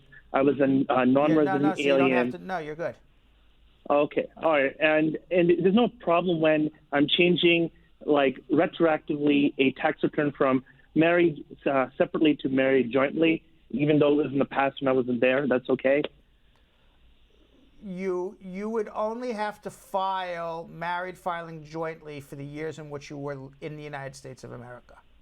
So, and if I were to do right, because if you were in another country, you wouldn't have to file a joint tax return, because your income from another country would not be included on your wife's tax return. So she would be married filing separately for the years in which you were in another country, and for the day you entered America, whether on a visitor's visa, student visa, or a green card, and you were married to this woman, at that point, for that year moving forward, you should have a joint tax return. Okay, but doesn't the UCIS want, like, consistency with joint returns and everything? They want you to follow the law. So that's, I've just told you what the law is. Understood. Okay, thank you, Brad. I love you. You're the best. Thank you. Appreciate it, Raj. All right, so Raj is a good guy after all, right? Raj is a great guy. Even though he didn't know who Nesquik was. Yeah. At least he got his answer, though. He got his answer. All right. So, and he loves me, so Yes. he loves you. Yes. And one day he'll learn to love you too, Nesquik. Work a little harder. Yeah. Thanks, Yo-Yo. All right. So meanwhile, I got to remind everybody that we have Instagram accounts, and if you follow me at Real Brad Bernstein, and you did not get an opportunity to ask your question, well, there's another way to ask it, and that's follow me at Real Brad Bernstein on Instagram. Like a few of my posts. Why not? You could be a nice person. There. What the hell? You're there already. And then you could drop me a DM, and if I know you, I've seen you, I've heard your name, you seem to look familiar to me, I'll try to answer your question the best I can. If I can't, I will tell you to make a consultation. And of course, you could also follow us at Brad Show Live. When you follow us at Brad Show Live, you get the best of Brad Show Live, the best 3 minutes in our stories of all of our shenanigans and answering immigration questions and other issues, all little parts of our show, plus a lot of behind-the-scenes stuff as well as get an opportunity to get a free consultation with me, and we're going to discuss that in about 45 seconds once Nesquik and Yo-Yo have something to say about their Instagram accounts. Great, Brad Squad. You can find me at Vanessa.Contreras TV. And you can find me at Yonathan Elias TV. Also, yes, I have a podcast that just came back out, so you can follow that as well, the Gold Room Podcast. Where is that? What platform? At the Gold Room Podcast on Instagram, but you can click the link there and then listen to the podcast. Sounds. What are you talking about? Talk about everything. It's a weekly recap. Talking about gold. Nice. Goldie things. Goldie things. We just drunk. They'd have to tune in to find out. Yes, you got to tune in to find out. All right, so we got the name machine in front of us. The name machine. All right, I am going to start spinning it. Now, these are the names of people who liked our free consultation post on Instagram, followed Brad Show Live on Instagram, and tagged 5 of their friends or more on Instagram. And we said if you did all of this, we'd put you in the name machine, and we would have the name machine. Nesquik pull out from the name machine one lucky winner for a free. Wait! Somebody fell out of the name machine. Put him back all right, in. Put him back in. Now go. Okay. All right. Not looking. And the winner is. I have official_.rush. Official_.rush is the winner. That's the of winner. the free consultation of the week. And Yonathan, Yo-Yo, Elias, we have a new free consultation contest going on at Brad Show Live right now. Why don't you tell everybody what they need to do quickly? Absolutely. All you guys have to do is go to Brad Show Live on Instagram. You will see this picture right here. It says $200 value. You guys will get a free consultation with Brad. And all you have to do is go to the page, like and follow the page, like this picture, and tag 5 or more people. When you tag 5 people, we'll put your name once in the name machine. 10 people will put your name twice in the name machine. 15 people will put your name 3 times in the name machine. 20 people, if you tag 20 of your friends, we'll put your name in there 4 times. So guys, make sure you guys do that right now. Again, the more you share, the more you win on this show. Just saying. Yep. The more you share, the more you win. Absolutely. So find this picture right here, guys. It's right up there. I know. So they Right have there. to find it on the actual page. That's right.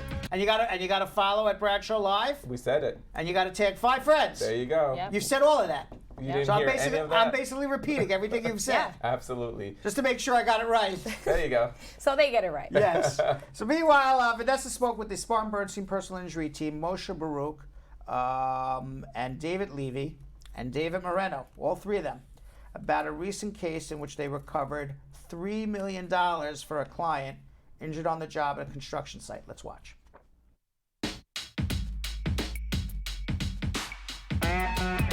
Hey, Brad Squad, Vanessa Contreras here, and today I'm with Spartan Bernstein's personal injury team, Moshe Baruch, David Levy, and David Moreno. And as we all know, construction is a tough job that can often be dangerous. I'm speaking with Moshe, David, and David today about a recent case in which they recovered $3 million. Wow.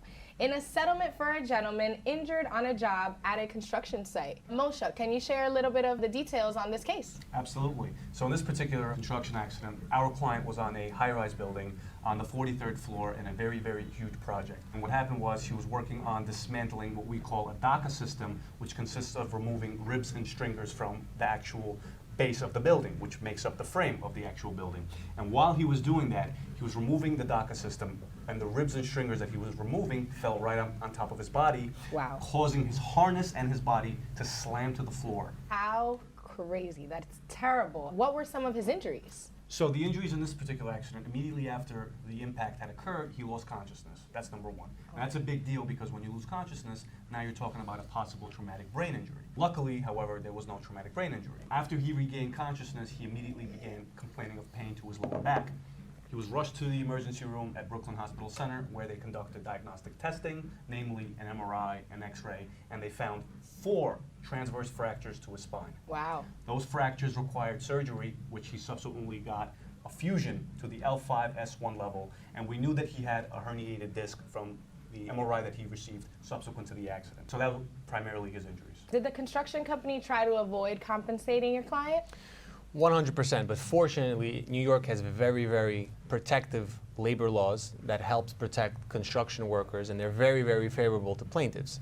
So in this instance, they tried to deny the claim by saying that our client was the sole proximate cause of the accident. And what that means is that they did nothing wrong here, and that our client was completely responsible for causing the accident.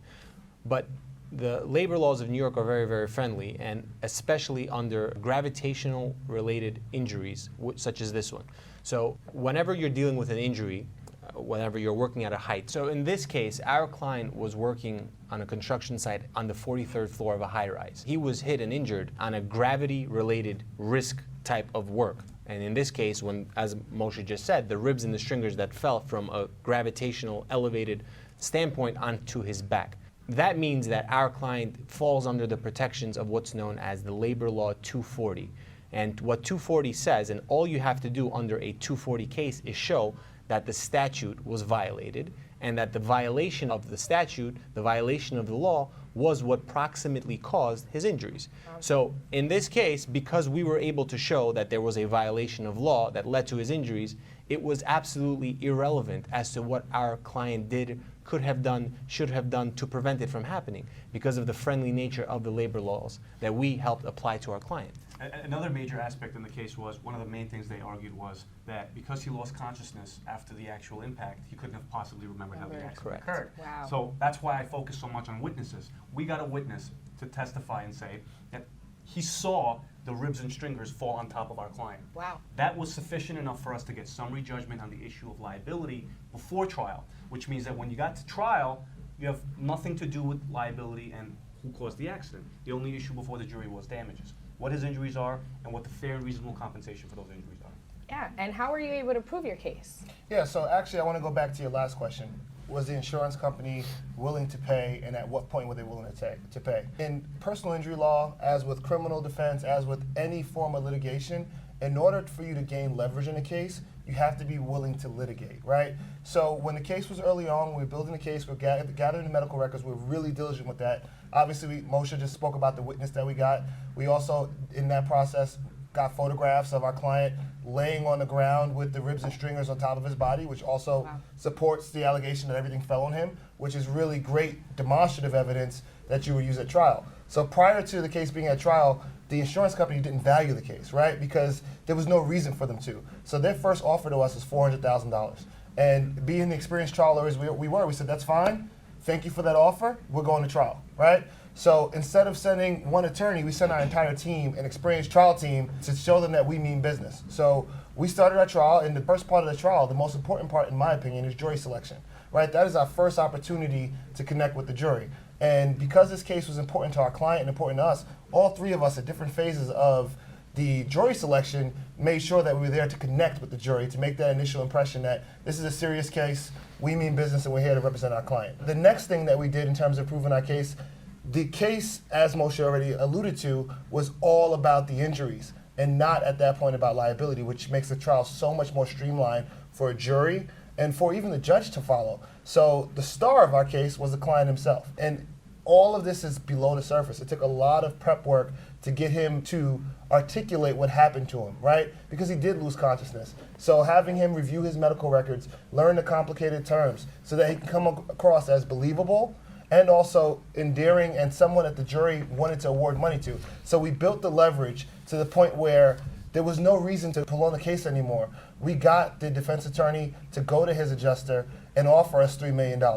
And at that point, there was no risk for us because we put on such a strong case, our client was such a strong witness, and we were so prepared as a team that we got the highest possible outcome for him without the risk of the jury ever even rendering a verdict. Now, it's so important to do the liability aspect before the trial because when you get to trial, the first thing you tell the jurors, even at jury selection, is we've already established that these people are at fault for the accident. Now, automatically, in a layperson's mind, when you say somebody caused an accident and they're 100% responsible, the first thing in your mind is, wow, these people screwed up. Right. So when you have that automatically from the beginning, the inception of the trial, in the back of their minds, they know somebody screwed up here and somebody needs to pay for that screw up. Yeah. As attorneys, our job is to put as little risk as possible in a case. And if we know that we're going to have to take this all the way to trial in order to get maximum compensation for a case, we have to do the prep work behind the scenes. Trial is 2 to 3 years away from a case whenever it comes in through the door until you actually see a judge and a jury. During those 2-3 years, we crossed all our T's, we dotted all our I's, and we ensured that we were able to get liability predetermined so that that question would never ever see a jury. And all we would have to do at trial is focus on the issue of how much money is he getting. And team, now you could have been those guys in that team that settled for $400,000, right? $400,000 is still a reputable amount of money. Now, why did you not settle? So this is one of the things I always say to my prospective clients when they come see me. They say, well, why should I choose you as a lawyer? And I tell them, I say, we have an entire team. We have David Moreno, David Levy, and myself, Moshe Baruch. We're very aggressive, we're ruthless, and we fear absolutely nothing. And when I mean that, I say, if the insurance company doesn't want to offer more than we believe is reasonable, fair and reasonable compensation, again, we're going to trial, and we're not going to hesitate at all. We have an entire team of litigators here. We all came to this trial prepared. We covered absolutely every single corner. No rock was left unturned. And so that's why I say, you need to get lawyers who are aggressive, who understand how far the insurance companies are willing to go, and you need to hit them very, very hard to get the number that you want. Yeah, and that you guys did, and you got the number. I'm sure your client wasn't even expecting that much. He wasn't. I mean, frankly, we told him it was a $3 million offer, and he was shocked because first the number was $400,000. Right. And that was 2 days before we started the trial. And so when we started the trial, the numbers started to go up very, very slowly. And eventually we got a $3 million offer, which we had to accept. Gentlemen, excellent job on this case. Congratulations, team. The best of the best sitting next to me. Thank you guys so much for your time. Brad Squad, you already know, if you need anyone for a personal injury case, you can always call us 1-800-529-5465. Prior successful results do not guarantee a similar outcome in the future. All right, so we saw somebody here who said, what if you're not on Instagram? That's not fair. Yo, why don't you tell that person how to get on Instagram so they can join the contest? It actually is very fair. You know why? Every human being can be on Instagram. Anybody can. If you have a phone, you have a computer, it's very easy. All you have to go is download the app, Instagram, and it's easy, very, very easy to sign up for an Instagram page. So all you have to do is sign up for an Instagram page. We could even be the only person that you're following. Yeah. If you guys download it and you show us that you downloaded it, then we'll put your name in the drawing. Like, I feel like that's good because you're actually downloading it and you don't have friends on Instagram. So if you prove to us that you don't have friends on Instagram and that you downloaded it and you followed it and now you're accumulating friends, it's that easy. Yeah. So you guys could all do it. Create an Instagram account, even if you're trying to catch the Brad show, on the go real quick, catch our lives. And if anything, you probably want to because you can follow Brad and ask him questions in his directly. DM because he usually answers those. So yeah, even if you just create an Instagram account for us here at the Brad Show. There you go. All right, so let's do something we like to call social media check-in. What do we got? All right, our first one, remember, our first 5 actually come from the Brad Show page, the VIS, the Very Important Squad members. So these are the first 5. Uncle Brad, my wife's hours at work were cut short, and she wants to apply for unemployment benefits. My question is, will this affect the public charge rule when she files for the I-130 petition for her? Because collecting unemployment is not need-based government assistance. Okay, the next one, same thing, coming from our Facebook group, Little Lengthy Brad. I am a Russian-born U.S. citizen, naturalized through marriage. I have my parents and 2 minor brothers, 14 and 16 years old, still living in Russia, and they would like to immigrate to the U.S. I have already filed an I-130 for my dad last April and still waiting for results. I am wondering what would be the best course of action to have my brothers and mom join my dad, and he is approved to minimize their separation time. The best, if you want to minimize separation time and you can't leave the kids behind, it's good to file for one parent, let the parent come, and then let that parent, the day that parent comes with a green card, turn around and file for the spouse, include the children, and that the spouse and those children will come about 18 months later. Okay, Nicholas Brown saying, I have an opt-out request. I was moved from the F2B category to F1 category. In the F2B, my priority date is current, and I filed all my civil documents. My lawyer said I should not move back to F2B category because it would take a year. Is this true? If F2B is faster than F1, no. Then opt out and get back into F2B. All right, next one comes from Mohammed Saeed. He asks, my asylum is pending, an interview is not yet done. My company went to sponsor me in EB3 visa, permanent position. Is there any way that my status can be adjusted in the U.S.? I don't have to leave the U.S. for status adjustment because my lawyer told me if I left America, then it will be hard to get a green card from your country U.S. consul. Well, you have 2 problems. One, you filed for asylum. So if you go back to your country for your green card interview, what kind of asylum case did you have? Then there's maybe some misrepresentation there. You could not adjust your status here unless you've maintained status, which you haven't. Filing an asylum case and having a pending asylum claim is not maintaining status, even though you have a work permit. So it doesn't seem probable to get sponsored in a job. Okay, Dana Love saying, question, I went to my citizenship interview yesterday. I passed the civics test, but the decision cannot be made yet on my application. The officer said I have to wait for the letter in the mail next week. Does this mean that I got denied? And he went to my folder and asked about my previous ex-husband. He made a statement and I signed it. Please give me hope. What was the statement that you signed? He made a statement and I signed it. It just asked about the previous. I don't know what the statement was, so we would need to know more about what you signed. Okay. All right, the next one comes from Francis Tobias. They say, I am a green card holder. I want to file for my son, and he lives in Trinidad. He is 29 and not married. 29 years old and not married. How long? 6 to 7 years. There it is. Okay, I have one from Ezekiel saying, is it too late to file? Now, I have 2 kids that I adopted in Nigeria. I'm a U.S. citizen, and one is 14, one is 15.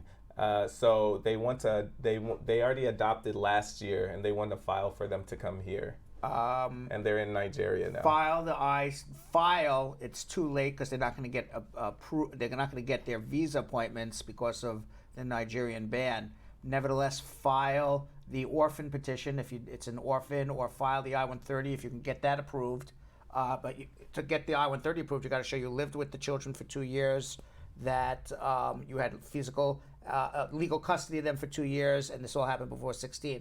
So filing an I-130 is different than an orphan petition. Either way, if they qualify one way or the other, file it, get it approved, even though you may not complete the case, because then they would still be considered either under 21 immediate relatives on the I-130 or proof of the orphan petitions up until 21. Hopefully that ban is lifted. And this is if the kids are in Nigeria right now. Correct.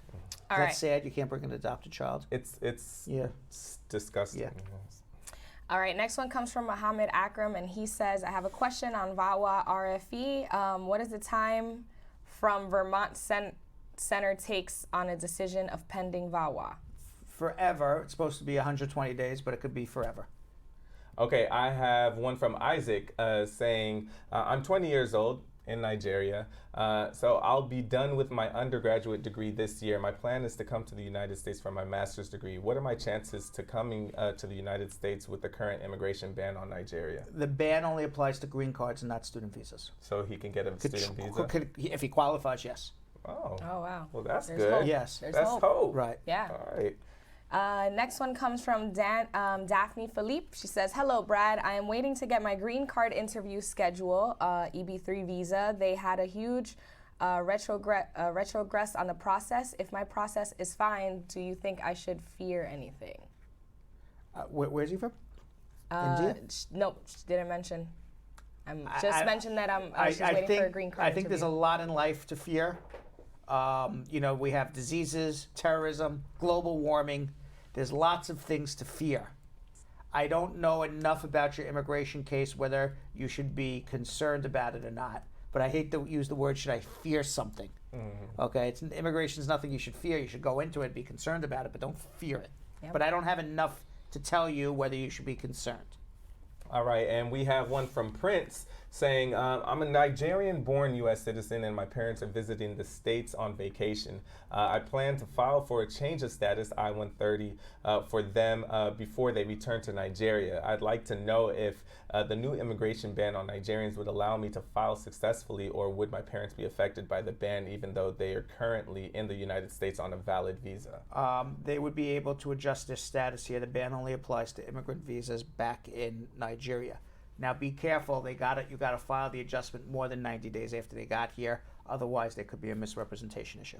Awesome. Alrighty, last one comes from Stacy Dahl. Can you briefly explain the public charge process for those outside the country? I noticed there is a lot of discussion around those inside the U.S. trying to adjust status. Well, it's the same whether you're in the country or out of the country. It's a whole new process. It's a two-step process now. I don't know if I could do it briefly, but I'll try to do it as briefly as I can. First step is the old way, which is you got to file an I-864 and show that, 3 years tax returns, and your petitioner or a second person with an affidavit of support can support you 125% above the poverty level. Once you get past that point, you got to go to the new form, I'm terrible with form names, 914 I believe it is, but it's the I-9 something or other. That is a 20-plus page form that they estimate will take 5.5 hours to complete. I looked at it. It is very complicated. It is more complicated than even applying for a mortgage. And what that is a balancing act. All of your positive equities on one hand, all of the negative equities on the other hand, do your positive outweigh the negative. They want to show that you can be self-sustaining here without taking any government benefits. So positive things would be that your sponsor, for a family of four, makes over $64,000 a year. Another positive thing would be that you have a job lined up. Another positive thing is that you're healthy. Another positive thing is that you have an education or a skill that would be easily allow you to get a job. Another positive thing would be that you have health insurance or offer of health insurance. Some negative things would be your petitioner's in Section 8 housing, collects Medicaid for himself or herself, gets food stamps. Those are some negative things. Another negative thing is that you're under 18 years old. You can't work. You're over 65 or retired. You can't work. It's a negative. So we've got to balance the positive and negative. It's a very complicated process now. That's about as short as I can say it. Cool. Oh, that was brief. Yes. All right. Is that it for now? That is it for that now. is. So it is Hump Day, as you are aware. And on this very special Hump Day, we present none other than Yonathan Elias at this year's vow renewal ceremony in Times Square. The event occurred on Valentine's Day. It was cold in New York, but Yonathan was keeping warm, feeling all the love in the air, baby boy. He learned the stories of some of the couples who attended and their advice on how to have a long and happy relationship. Let's check it out.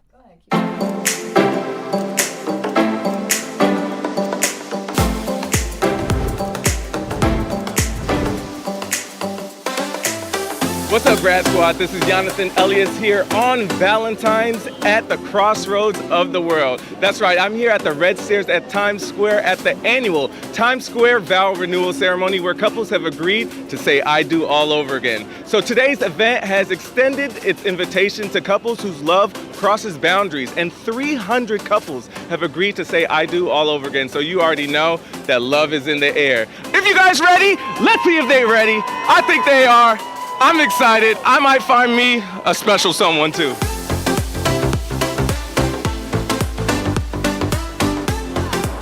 So as you declare your love through these spoken vows, I ask that you now raise your blinky rings in the air. So bring them up. So raise them up. Repeat after me. My love. This ring is a symbol of my never-ending love. This ring is a symbol of my never-ending love. And devotion to you. And devotion.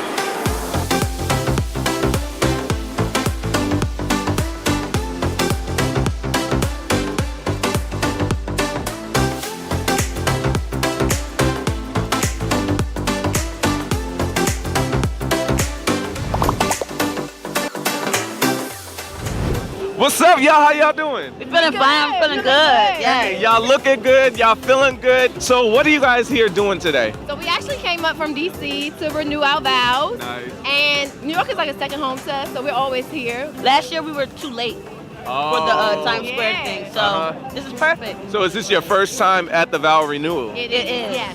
And what's your story? How'd you guys meet? Y'all are beautiful couples. So. Thank you so much. You want to say? So we met 16 years ago. Wow. So we've been dating off and on for 16 years. We got married last year, so it'll be 2 years in August. Nice. It's a beautiful, but not so beautiful story. But I mean, it's love and it's work and it's it's a relationship. So you have to take the good with the bad. You know what I'm saying? But at the end of the day, it's love that always matters. So it always lands us back here. You know what I mean? Amazing. And any advice for any young couples out there? Don't give up. I would say don't give love up. is therapy. Love you is show therapy. love, you give love, you be love. It'll come back to you full circle, and you'll be at peace. I love it. All right, how are you guys doing today? Pretty good. Yeah? Congratulations, first off. That was an amazing ceremony, right? Yeah, it was amazing. Yes. Have you guys been here for this ceremony before? Is it your first time or? This is our first time. Yeah? Yes. Are you guys going to do it again? Of course. Of course. Yeah? It was so much fun, yeah. How long have you guys been married? 7 years.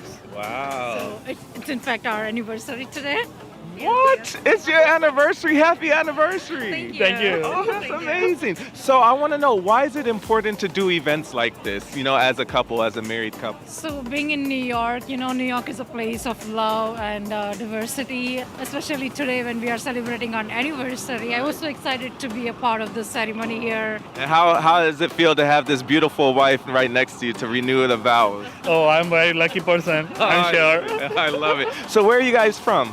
India. Okay, and both of you? And how long have you guys been here in America? 12 years. 12. I want you guys to give, any advice to any couples out there, even, from other countries. I would advise that be together, stick together. You are the support to each other. And when you find the love, just stick to it. So even being away from home, being away from your dear ones, being with your love partner, with your soulmate is the true thing. And wherever you go, as you say, like country or city or doesn't matter as long as you are together. And especially on Valentine's, on this day of love, we would just be together and pursue your dreams. And especially New York is the city of dreams. So come explore this beautiful city and just make your dreams come true. Love it. Beautifully said. Look at that. All right, how are you guys doing today? Good, perfect. Great. Awesome. All right, so where are you guys from? We originally from China, Uh-huh. but he works at New York City and we live in New Jersey. Oh, nice. So are you guys married? Yeah. Yes. Married. Oh, happily married. How long? 2 years. 2. Yeah, 2 years. Yeah. Amazing. So, I want you to give any good advice to any couples out there, that are in love, that want to get married. That's the first thing you need. When you're gonna be the first, and then you let her be the first. Yes, that is true. How about you? I think be honest, whatever to him or to yourself, your inner heart. Yes. So why is it important to come to an event like this to celebrate love? Actually, I want some people, be the witness of our the vow, the happiness, the love, all of that. Yeah. I feel very strong about the love. So that's why I try to do that. I love that. I love that.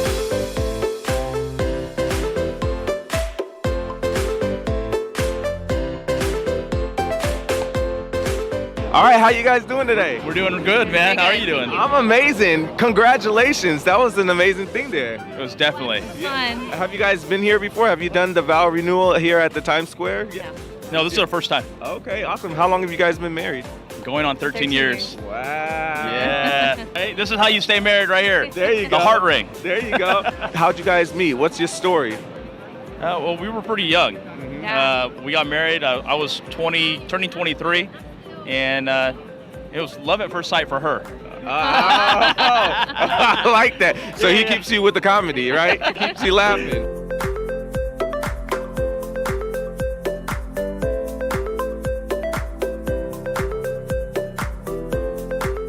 How you doing today? I'm well, thank you. How are you? I'm amazing. Love is in the air. Oh, yes, it is, Yeah. definitely.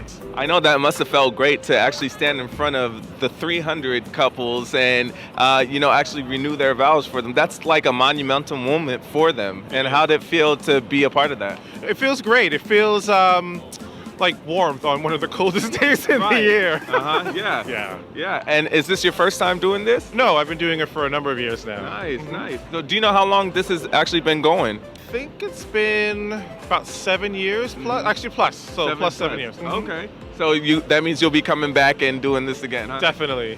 Amazing. So I want you to give some kind of an advice for any young couples out there. Advice I would say is love yourself. Like, that's important. And then you're able to then give and receive love to each other and your partner. Now, what's your immigration story? So actually my parents are immigrants. Okay. All right. So where'd they come from? They're from Trinidad and Tobago. All right. Oh, we have a lot of people from there that are viewers of the show. Oh, So really? yeah. A lot of people come to the United States to kind of run away from persecution, to make a new life, to explore different possibilities. And it's important because it's a chance for actually freedom and choices. Yeah. How are you guys doing today? We're doing great. Our first trip to New York City. Oh, where are y'all from? South Carolina. Wow. So what are you here celebrating? Okay. We're celebrating life. We're celebrating love. 18 months ago, I had multiple bilateral pulmonary embolisms, and when I got into the ER, they said, "You should not be here. People do not survive what you did." So when I was in the hospital for 7 days, I made a bucket list. And my bucket list was to visit New York City, to see the city, to see the sights, to embrace the culture and the diversity and just experience it. I love that. So I made that bucket list. And so we've been married 31 years. Wow. Together 35. Wow. And I told him, since we were going to be here Valentine's Day, because actually this guy is singing at Carnegie Hall tomorrow night. Wow. Amazing. So I told him I wanted to come down here, Times Square, which is just amazing. We don't Are have you loving it? We don't have this in South Carolina, y'all. Nor do we have this cold. Right, it's right. cold, I'm telling you. Well, this is a 31-year-old veil, y'all. Is that the veil that you wore? Yes, this is my wedding veil. And it's not in style now. Obviously, people are giving me all kinds of weird looks. No. But you know what? I'm here. I don't care. I'm alive. I'm with this Yes. wonderful man. Yes. And so it's all good. That's such a, it's a Disney, story right there. It really is. It really is. How does it feel to have such a beautiful wife, just full of energy and beauty and all that, and from what you guys went through? I am totally blessed. I mean, there's no other way to put it. Through everything we've gone through, we've done it together. It's side by side, step by step. I'd have it no other way. Yeah. Oh, you guys are about to make me tear up. Woo! So I want you guys to give any advice to any couples out there. I would say what got us through was our faith in God. We're believers. We have a firm faith, solid foundation, as well as a very solid and firm relationship and deep love for each other, unconditional. And he makes me laugh all the time. That's the key. Have fun and laugh, and just don't take each breath for granted, because it can be taken away in just a heartbeat. The one thing I'd say is be honest with yourself and with your partner. A true relationship is built on the ability to communicate and share how you really feel. also to be able to understand that your partner's not always going to feel the exact way you do on everything. Yeah. And it's about compromising, but it's also about enjoying the time you have together and making the best of it. Yeah. And that, it takes a long time to learn that. But when you do, life becomes so much better. You know what? I think this deserves a beautiful kiss. Can we please get a beautiful kiss? I can't do this. Oh, look at that. Oh, I love. I love it. Thank you guys. You're amazing. Thank you so much. Well, there you have it, Brad Squad, the Holiday of Love. This was an amazing event, and I hope that you guys felt it through the screen. I damn near teared up with a lot of the stories that happened, and just to see couples from everywhere, different races, different sexes, from all walks of life celebrate what we all have is love. This is showing the world that we can get through anything with love, and I hope you guys enjoyed it. Have a good one. Oh, very nice, Yo-Yo. Aw, that was awesome. Very nice. Good job there, That was a Yo-Yo. tearjerker. It was. Yeah. It really was. We brought They some were love to Hump Day. I know, right? Yeah, it's supposed to be a Hump Day thing, and all of a sudden everybody's Good. crying. Yeah. Right? It was like I was finished watching the Titanic or something. Happy tears. So romantic. Yes. Happy tears. It was That romantical. was really nice. It was very nice. And by the way, I understand you froze your took-us-off out there. I can't even tell y'all how cold I was. Your little baby boy was frozen? Yeah. My little baby boy. My little baby Brought it boy. back was- to Hump Day. Not so little, apparently, but I was told. I don't know. But whatever size little baby boy All right, Jason Derulo. was frozen, All right, right? easy, Ah. Jason Derulo. Let's speed things back up. All right, Yes. with that being said, I had to get a little Hump Day in there. I know, right? I had to ruin dry the that. tears. I had to ruin that really sentimental That's what moment I'm here for. with some Hump Day Thank you, Brad. shenanigans. All right, let's put a minute on the clock. I'm gonna Never answer done 10. No, this is the Guinness. Yeah. All right, we all go out for Guinness. If we make the Guinness Book of World Records right there. If we do this in 1 minute, you gonna take us out for Well, drinks? yes. Just saying right now, it's our first day back in the studio. Don't embarrass me. All right, everybody, you heard What are you it. playing? The entire crew, we're going out for drinks if we do this. Oh, all right, cool, please. Now watch me not answer one question. Oh. I forgot that we actually need you. Yes, exactly. All right, It's not nice, Brad. You ready? Yes. All right, go. What's the upper limit age over 21 for F2B category? There's no upper limit. Can someone pardon for marijuana conviction in California since the laws changed? No. Does a request for RFE slow down your application process with USCIS? Yes. My application for EAD shows that fingerprints were taken in August 30th, 2019. How long or how soon should I expect to receive my work permit? You should have gotten it. Something's wrong. If you don't have a social security number, can you still file taxes? Yes. How can a naturalized citizen lose their citizenship? You committed fraud in the naturalization process. Was VAWA refunded? Refunded? Mm-hmm. Yes. How can you file for travel document for a conditional green card to visit a sick father in a quick way?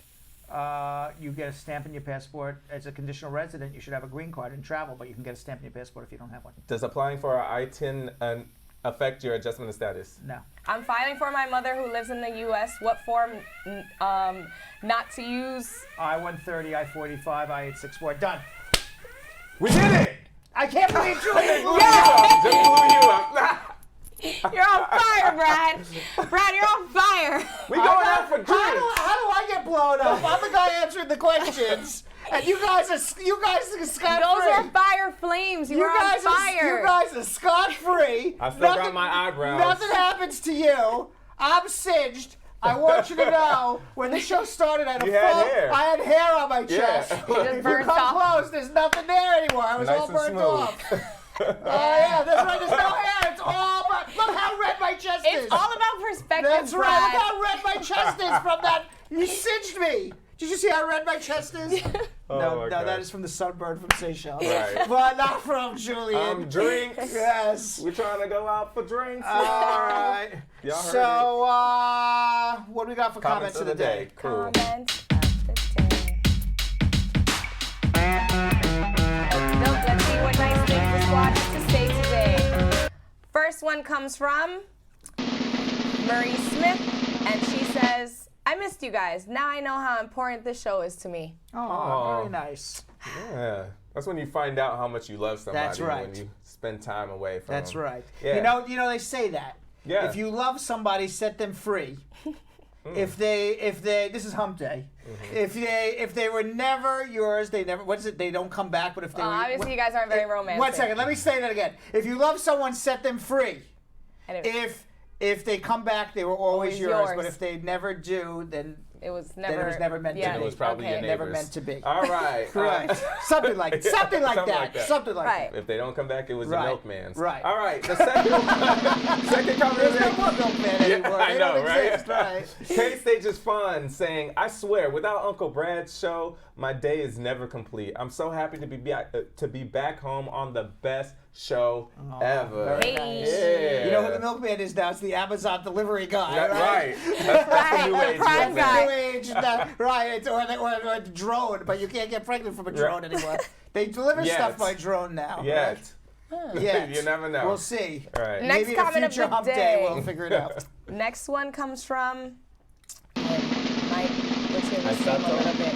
Aisato Kamara, and she says, also excited, Brad show is back, squad up. I saw Yonathan's picture drawing in a restaurant wall. Y'all celebrities now, squad up. That's right. Oh, look at me. There it is. There it is. Yeah. You know, Yo-Yo, you're not the only one with their face up at the palm. Look at. Oh, there you Oh are. my just God, like they me. got your smile so perfect. I know. That's so There awesome. you are. And your flags. I'll show you mine. I gotta pull it up I on need my to see phone. it. I gotta pull mine up on my phone. Mine looks as much like me as yours looks like you. Okay. I thought it was a good caricature. Yeah. Oh, look. It got my eyebrows, my eyes. They got the hair right. Yeah, right. I was going to say The that. hair's right. They got my flags right and my name. Yeah, the hair. They got your hairstyle right. Yeah, After that, yeah. I'm not sure. That was awesome. Yeah. That's at the Palm 2 restaurant on 2nd Ave, All right. 840 2nd Ave. Table 100. All right. Mine is at the Palm downtown, right at the bar next to where I have my tequila. Oh, that's the best place. That's a great place. All right. Our fourth comment of the day comes from Elizabeth Francis saying, why you callers have attorneys that cannot represent you? Get the best lawyer. Uncle Brad, fire your lawyer. All right, yeah. Elizabeth knows the deal. I didn't know where that comment was going at first. I'm like, how's this comment of the day? But then it all worked out. I was gonna worry It all too. worked out for Spar and Because Bernstein. they said to fire their lawyer and hire you. Yes, it all worked out for them. I was worried too, Brad. Yes. I'm like, who picked that one? Right. And the last comment of the day comes from Tashi Boo Williams. And she says, I'm learning so much from this show. All thumbs up. All right, everybody. I agree. Thumbs up. You give thumbs up, guys? Yeah, a bunch of thumbs up. Thumbs up. That's all all we right, needed. 1 to Twin Powers. What do we got, right? Remember Yeah. that? Hey. We'll see you all tomorrow. Thanks for watching. So, Sam, as part of the production, we have to say this disclaimer at the end of the show. Do you mind reading it for me? Okay, but you know, Brad, I have to do everything around here. It's bad enough I've got to remember everything that happened on the episode from the previous day. Forget it. I'll do it. The proceeding was information only and not specific legal advice. Consult an attorney about your individual situation. Prior successful results do not guarantee a similar outcome in the future. To make an appointment with the Spar and Bernstein Law Firm, located at 225 Broadway in New York City, call 1-800-529-5465. That's 1-800-529-5465. Easy to remember, 1-800-LAWLINK. That's 1-800-LAWLINK. Once again, make a call to 1-800-529-5465. And of course, link up with the law offices of Spar and Bernstein, located at 225 Broadway on the 5th floor. If I were you out there, make the call, make the link, make the connection, make it Spar and Bernstein. 1-800-LAWLINK. That's 1-800-529-5465. And now, conveniently located in Hartford, Connecticut on 1 Congress Street. Visit us in Connecticut or in New York at 225 Broadway. That's 1-800-529-5465. 1-800-LAWLINK. 1-800-529-5465.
What are you doing?